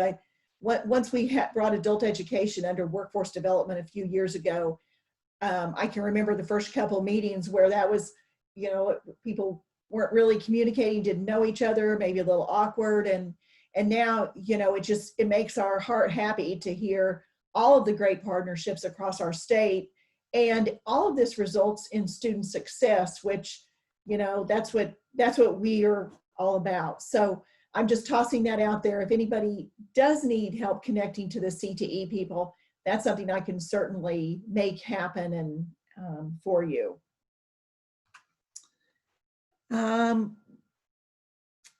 Others that would like to hop in here. I kind of hate calling on people and putting you on the spot, although I apparently did that to Jennifer right off the bat. So, but please hop in here. Yeah. This is Nancy. I'll be really short because so many people have already said a lot of the things. And so we found that this was just one more barrier with the COVID coming in, and the attitude was probably the biggest thing for everyone. Our students were scared. We had the healthcare at the hospital and at the nursing home. Both of them were completely shut down, but all of our students were deemed essential employees. So our instructor was great about changing the direction of our curriculum. She went online with them, and for those that were not able to go online, she called them individually and visited with them. What they found was that they were just scared. They didn't understand all of the words. They didn't understand what was going on. And so our platform to begin with was to teach English on site in the medical facility. And it kind of changed to understanding all of the things that were coming with COVID, whether it was just the policies that were coming down and those kinds of things, and helping them understand that and talking through what was going on with their kids and those kinds of things. So still working with English, but it was kind of a whole new look at it. So I was really proud of her. She was really good about just dropping where she was at and rearranging. We had a good completion rate, I think mostly because she had a good relationship with them, and she was able to get them to come and test at the end one at a time. She also gave them some incentives. So that was, I would say, probably our biggest thing, is just being ready to change midstream, which I think we're all going to have to continue doing as we go through this COVID thing. That's it. Thank you. That is fantastic. And I think I heard from probably one of my team on updates when they visited with you that it was almost sort of a stress reliever for the people that work there to continue and be able to continue it with that endeavor. So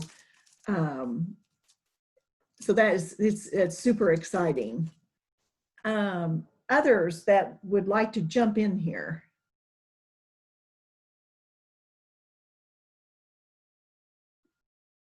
Anyone else? I might have just exhausted my victims, but I welcome anybody else that would like to jump in and share thoughts. Well, as I'm going to refer back to Mary Jo Hanning, as she said, you know, we're just doing it a little different now. And I think it changes the way we move forward in the future. And I think everybody working together and with a student interest in mind can really continue to make a difference in their lives. So with that, I would like to welcome Anson Green. As I mentioned, he was the former state director of adult ed in Texas. He has now moved into the position with Tyson Foods.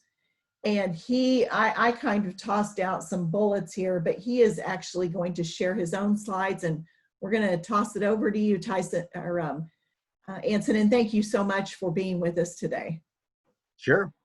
Good. I guess it's still morning, everybody. I've been really enjoying listening to everybody and your feedback. And Connie, thanks for inviting me. Can everybody see my screen okay? Okay. Yes, I was formerly the state director for adult education and literacy in Texas, and Connie and I have worked together for several years. And recently moved over to Tyson Foods corporate headquarters. I was really happy to hear Hector and the other comments on the Tyson work you guys are doing, because I think we're going to be doing a lot of work together. My role over there is kind of the next phase of Upward Academy, which is really the career pathways phase, which a couple of the speakers were talking about.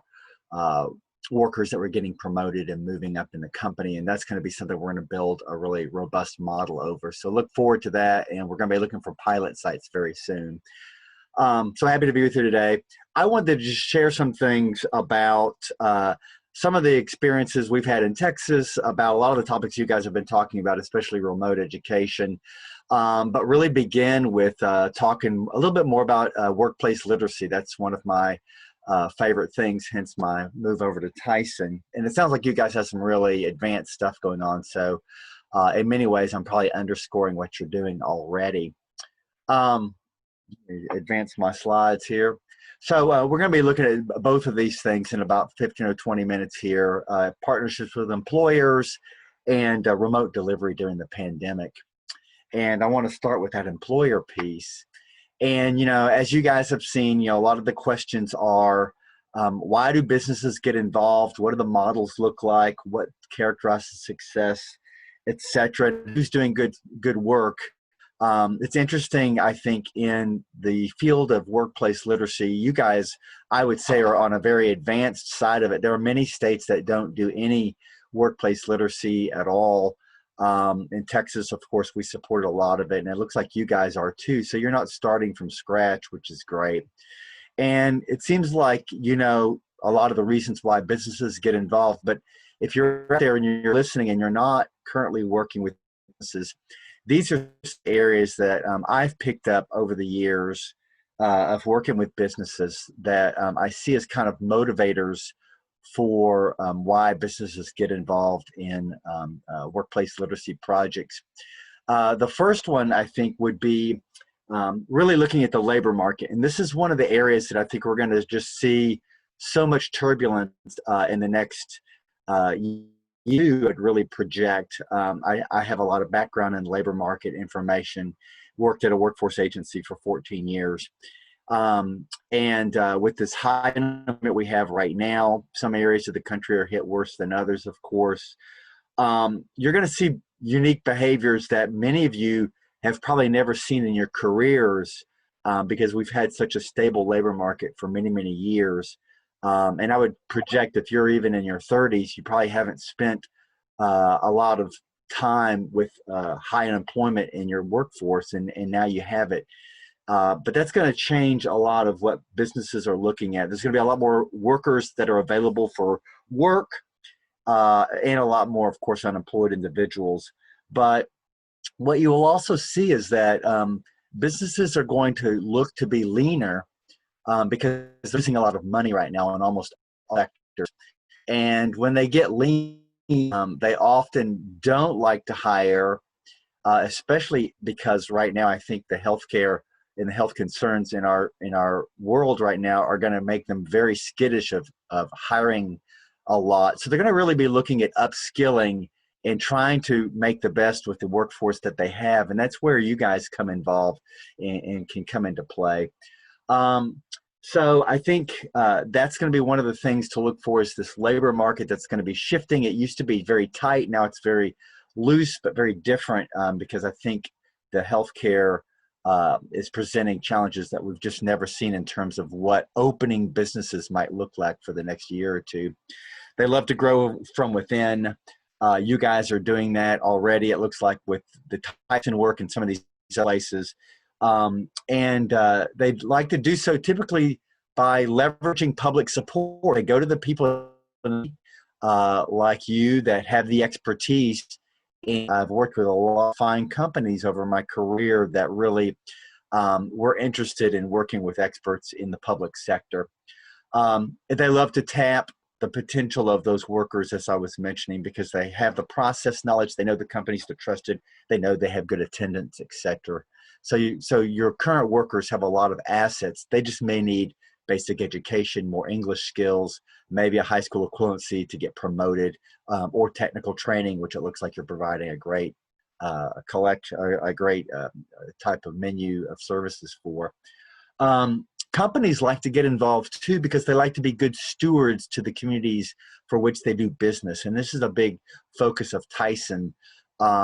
We are sometimes the biggest employer in a community, and thus we have a big responsibility to help that community thrive and grow in an economic development sense and in a sense with the next generation of workers in public schools, helping folks get banked and use financial services so they can save money, buy homes, and grow communities. And that's something that businesses are paying a lot more attention to.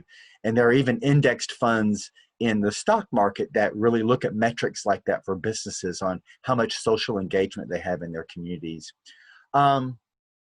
So when you look at, workplace literacy programs, if you're new to this work, they're often, but not always, highly customized for the job.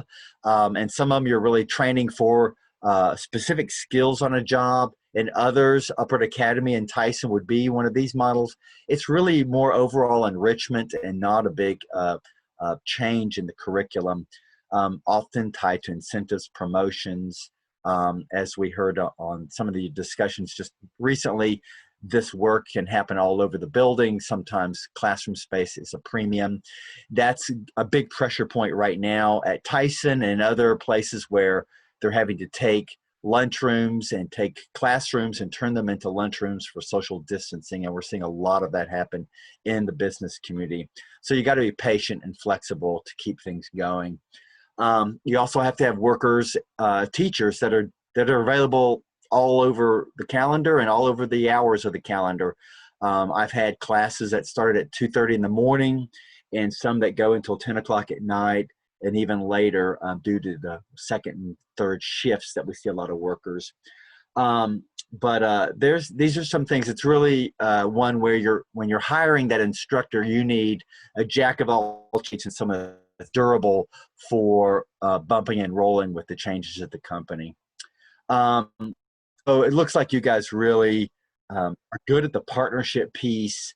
I don't need to tell you much about that, but really being a good partner and listener to the needs of the business is critical. And I used to tell my staff, if you're doing a workplace literacy program, a business, and you can't show an outcome by the end of the week, sometimes at the very beginning, it can be very,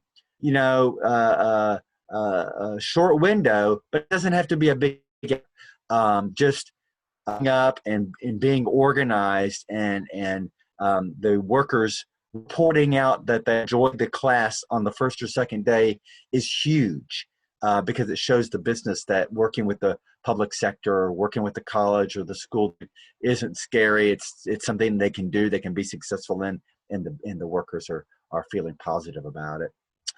As I move into the discussion of remote delivery, this is one that you guys are struggling with. I will project that we'll be struggling with this for at least a year. I was saying a year, 18 months when I was state director in Texas.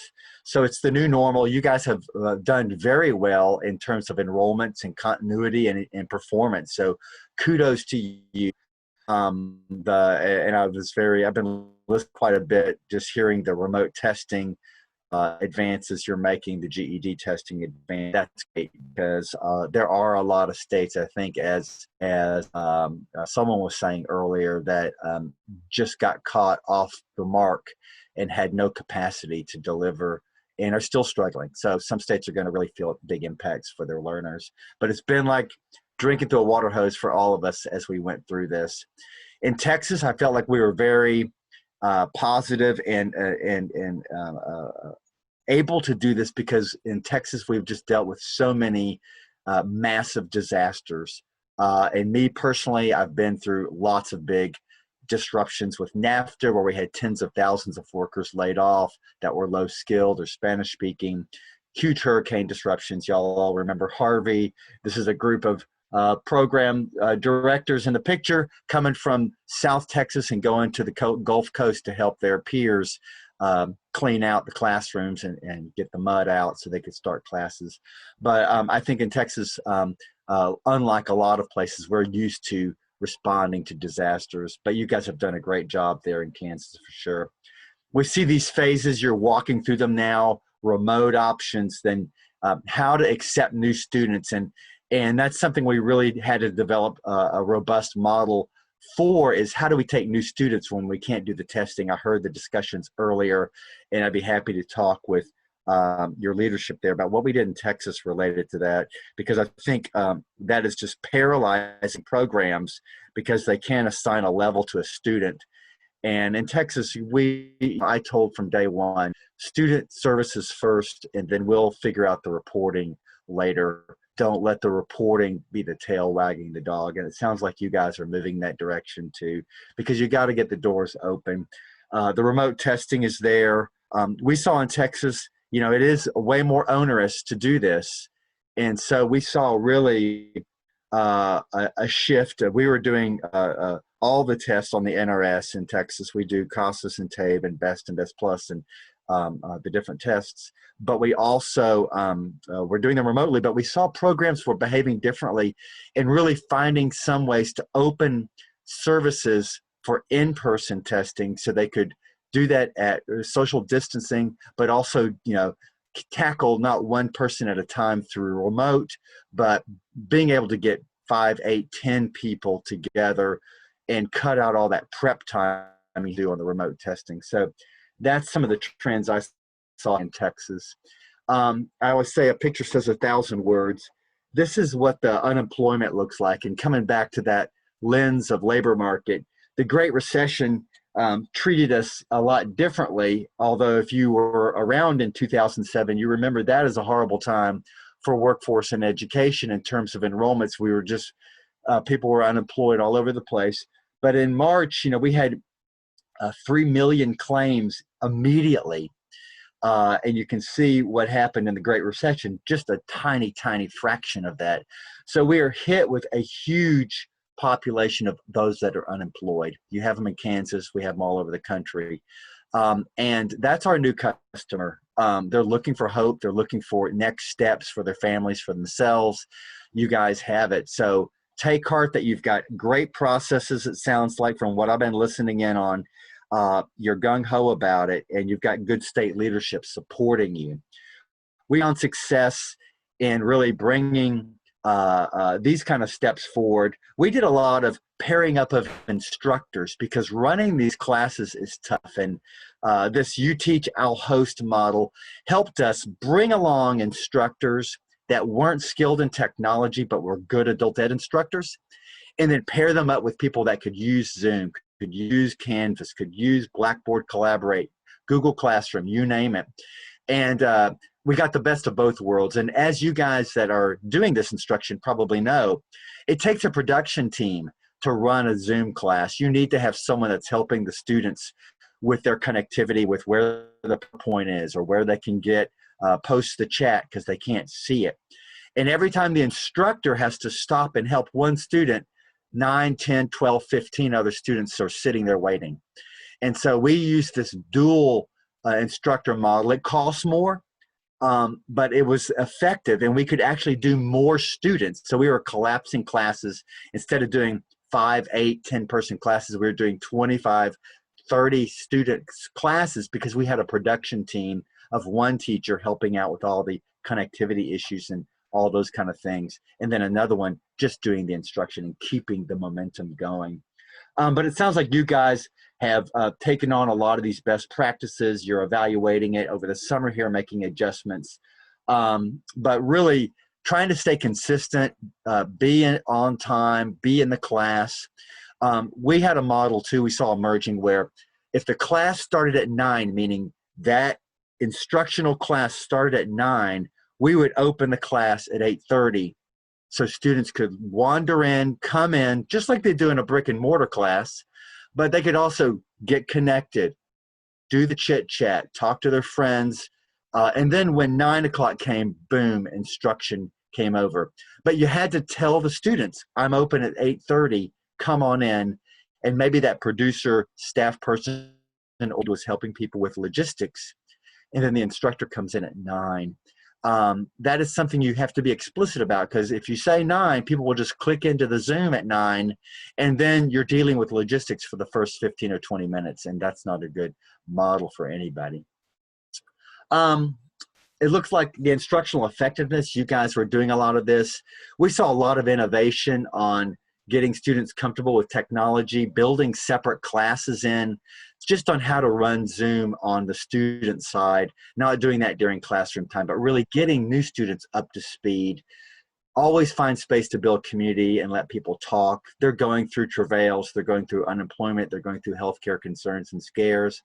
They're gonna talk about that. Give them spaces to do that. We would have programs, just have a coffee club, and it would be upper class, no instruction, but the students got together and just chit-chatted and talked about things so that when instruction class started, they were not talking to them during the class.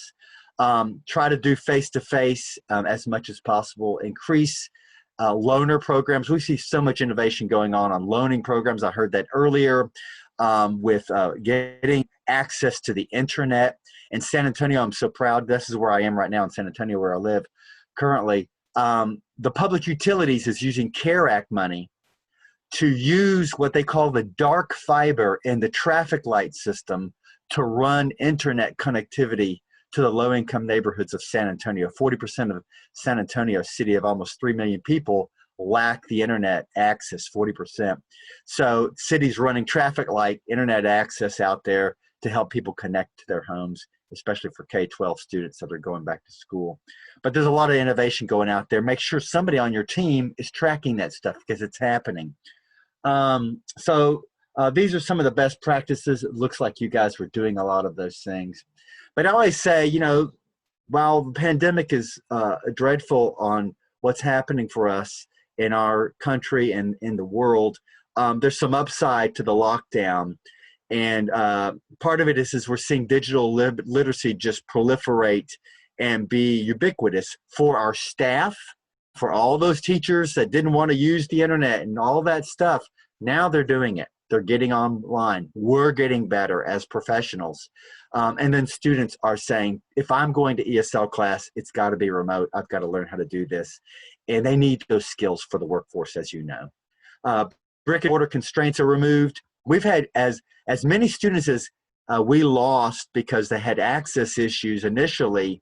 We gained new students because they said, hey, I couldn't go to the class at the time of day it was offered, but now I can click in and get my lessons, and I'm loving this because I need to finish my high school equivalency or learn more English.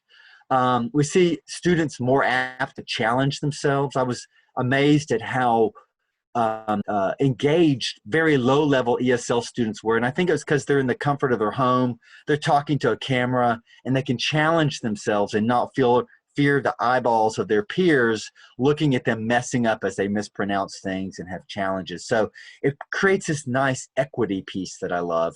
We're getting more time on task because students can be online more. They're not doing much. If they're unemployed, they're just able to go to school, which is always a great thing. You supervisors out there, monitoring classes is so easy now because you just click into a Zoom class and you're in, and you can see how effective your instructors are. And it's a lot different than when you walked into the classroom and all the heads turned towards you and said like, oh, now the boss is here, we're gonna have to behave differently. Just coming into that Zoom class, popping in and out, it's unobtrusive, and you can get a good read of how things are going. You can support your instructors better. And of course, I think just the tech companies are getting more and more eager and interested in how they can support the world better through technology. So that's my contact information. I'm at Tyson Foods. I'm going to be close by in Springdale, Arkansas, as soon as this pandemic lifts and I can move. But I look forward to working with Connie and with everybody up there in Kansas. I've been there a few times and just always enjoyed myself. And if we have questions and time for that, I'd be happy to take those. But thank you. Thank you, Anson. That is great information and I think some great best practices and takeaways for our program leaders. And I'm staying off of video because my internet is partially on vacation this morning. But really good takeaways for our program leaders and teachers that are on the call to use as some best practices. And I know I certainly would in listening to some of the things you talk about. And part of that, I think, is reassurance that everybody's headed the right direction. So I did share your slides out to everyone. Did anyone have any questions just right off the bat for our guest?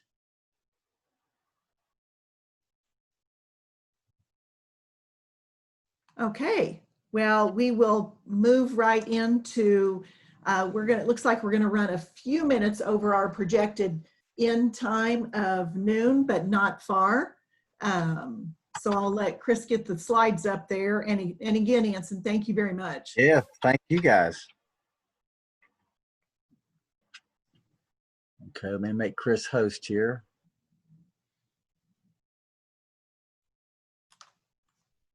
I did want to, while we're waiting for that, I did want to go back to what someone was saying of, you know, injecting a little humor into, before Anson was talking there, injecting a little humor into what you're doing. And someone mentioned The Office.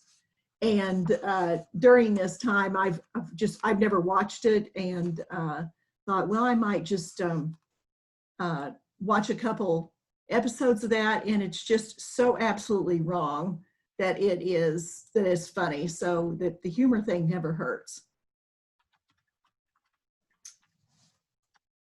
And Chris, I'll let you want to jump in there and. Sounds good.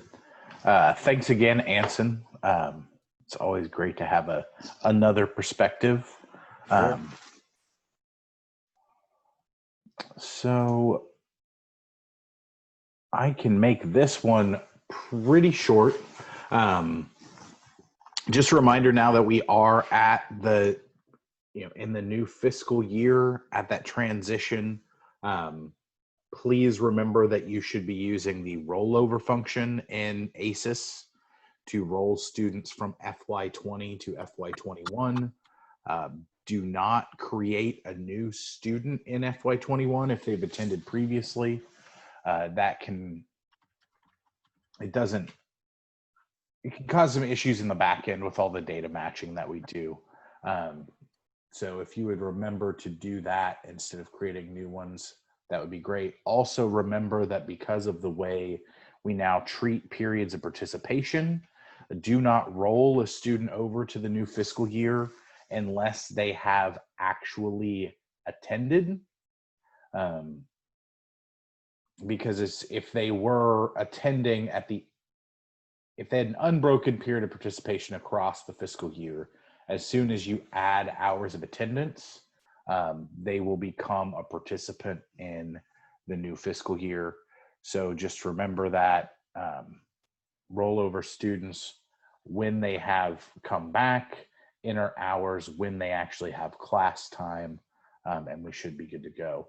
We will have a more comprehensive ACES training September 16th at 2 p.m. That will be recorded. We want to try to break that one up so that we can break the recording into sections and start building out a training that will be accessible at any time to you or new staff, or if you want to go over a particular point again. We're trying to make that available so that we don't have to rely just on us doing the trainings. We'll still do the updates, but we'd like to have that repository there for you. Any questions about ACES?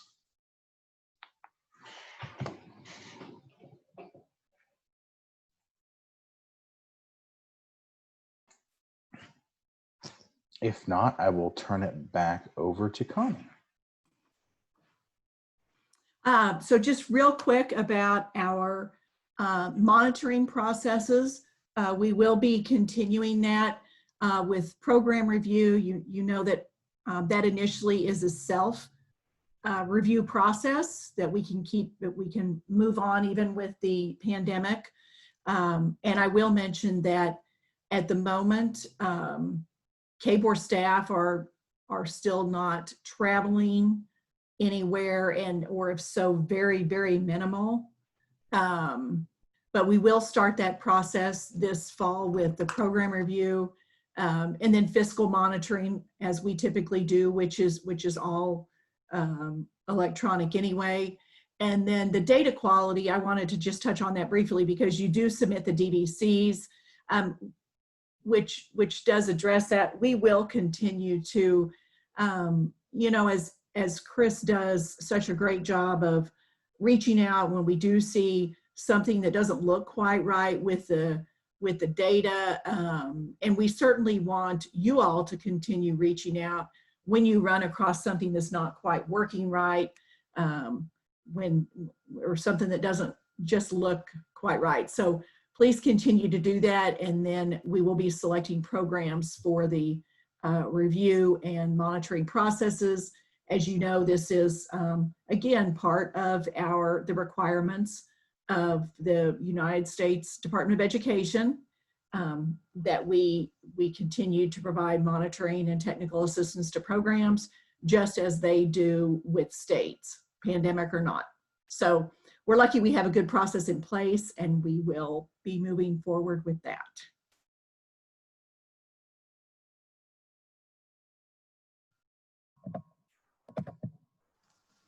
Okay, we got trivia question number 9, so get ready in the chat. This is a true or false. Unless overnight travel is involved, you may never purchase food with any adult education funds. Oh, Valerie with the T, quick. All right, perfect. Get you down. Very good. Connie is glad to see those truths. So you're reading my mind again, Erin. That's right. All right, Chris, next slide for me, please.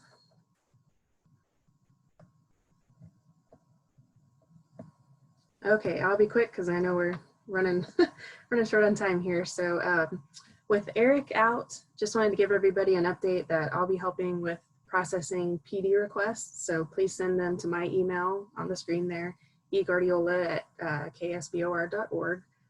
Also, please make sure to submit the requests on the provided form. And if anybody needs a copy of that, just let us know. For now, any requests involving out-of-state travel are currently on hold.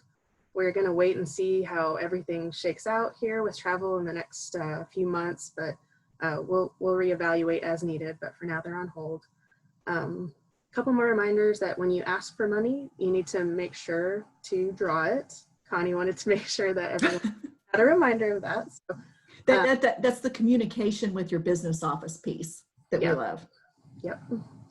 Helps make everything cleaner at the end. So, and also if we're funding anything with a deliverable, we do require a copy of that deliverable with your final PD report. So please make sure to include it. We would love to be able to share learnings out across the state. So please share what you have. And then if you'll get to the next slide, Chris. Wanted to give everybody a heads up on something that's in the works. We're working on a new professional develop opportunity. It's something that Eric started and was really excited about, and I'm happy to continue for him. We're just in the development stages though, so we're going to give you just a heads up and we'll have more information coming. But we are working with Dr. Lynn Bogner to develop online training modules for adult education faculty. Dr. Bogner is a self-professed Jayhawk, gorilla, and gopher, so take that for what you will. He's also a content matter expert on adult learners. So he's working on modules that will give your adult ed faculty a working knowledge on theories that are relevant to adult learning, the instructional models necessary to effectively instruct adult students, and then also planning and delivering a lesson based on those theories and models. So we're really excited to see what he comes up with. He has kind of a framework in place already that we'll be helping and giving our feedback on. So we will share more as we know more, but wanted to give you a heads up that that was coming. So if anybody has any PD questions, I'm happy to take them. Janice wants to know response time on PD proposals. So it will be quick. So I'm just getting started on reviewing them. We've received a couple I know and one from you, Janice, and we'll get back to you really quick on that within the next couple days. So I promise once they come to me, we will get them turned around quickly. Kara, did you see the one from Kelly? What is an example of a deliverable? Yep, so if within part of the professional development, if you've maybe signed up and you wanted to take a class about developing a lesson plan for a certain topic, if we can get a copy of that lesson plan, for example, as a deliverable, that'd be great. I don't know, Chris, if you've seen any other deliverables that you wanted to mention or throw out there. Yeah, we've had a couple of PD projects in the past that we funded that have done things like create a curriculum crosswalk, or you go through and tie standards to TABE tests or things like that. So if you're developing something for your program with our federal funds, we'd like to get a copy of that, because that might be something that we could share out to the state. It might be something that we could use as an idea for something to do statewide. Just anything, if you're developing it, you're going to have copies anyway. You don't need to make it for the state. You can make it for your program, and then we can share it if people want to use that for their own program, then they have that option.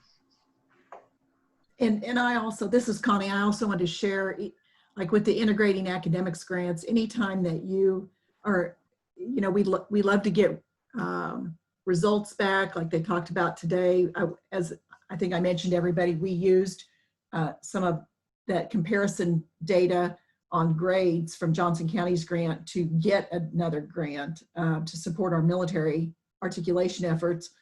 But anything like that where, like Chris said, where, you know, we never know if we can take that, develop that into a statewide project or somehow share it. So that's kind of what we're getting at. Perfect. Any other questions?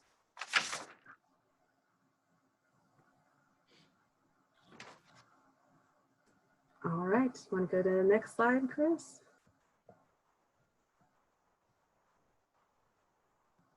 Okay, final trivia questions. So your last chance to get a $10 gift card. So be ready, here we go. How often must programs enter applicable student data into ACES? Weekly, perfect. Very good. All right, we'll get you guys written down. And I'll throw it back to you, Connie, and Chris, wrap up. And I said, way to go, Tippy, but I failed to unmute myself first. So good job. We want you to, was right. That is, that's great. We want everyone out there to know that in our many teams meetings, depending on, you know, it could be our entire Board of Regents staff, even with our president, many times conversations happen that someone's on mute.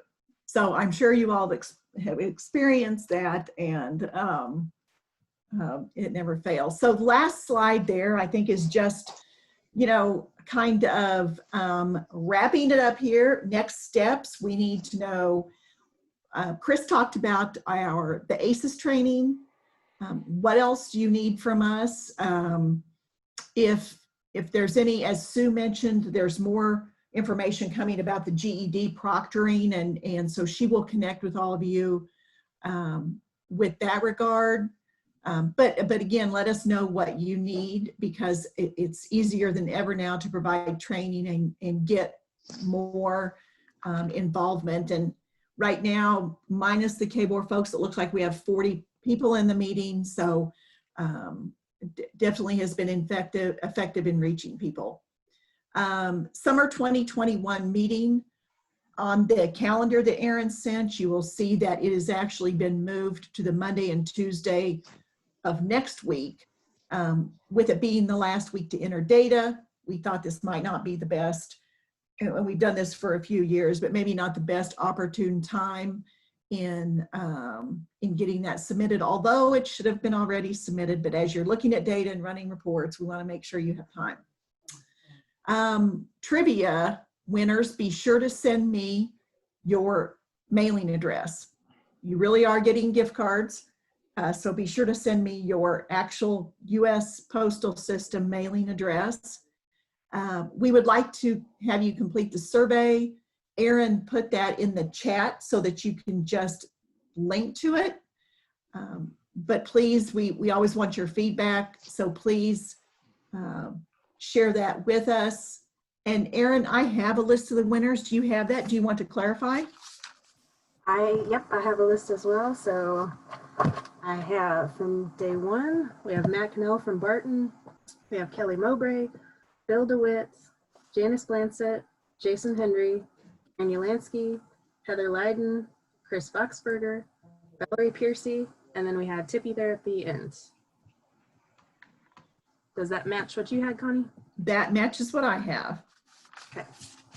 So congrats to the winners of those tough, some of those very tough trivia questions.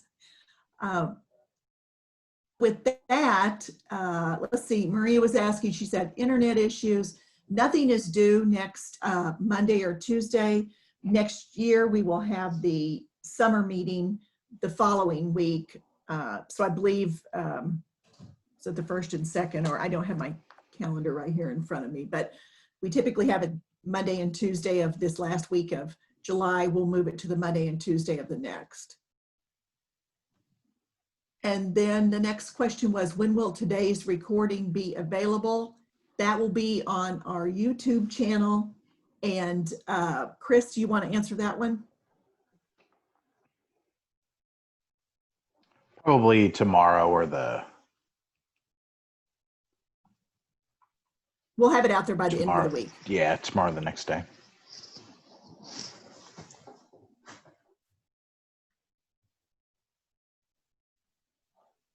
Kelly, you'll need to, we have the FY21 manual posted. We've updated the assessment policy, which has been approved by OCTAE to reflect the changes that we've seen from TABE, and then the references to GED that are in statute. And then, as we indicated yesterday, we're going to be talking about those, over this year, we'll be talking about the program, the quality indicators. Other thoughts from the K-Board team? Anything else there? Just really thank you, especially for sharing all the program best practices. It's great to hear what you all are doing, and just truly fantastic work. So thank you all for sharing today and yesterday. And thank you to all our contributors that have shared, as Aaron said, over the last couple days. And Anson, another huge thank you out to you as well. And if nobody else has anything for the good of the group, it looks like we'll just run over a few minutes here, and we will sign off.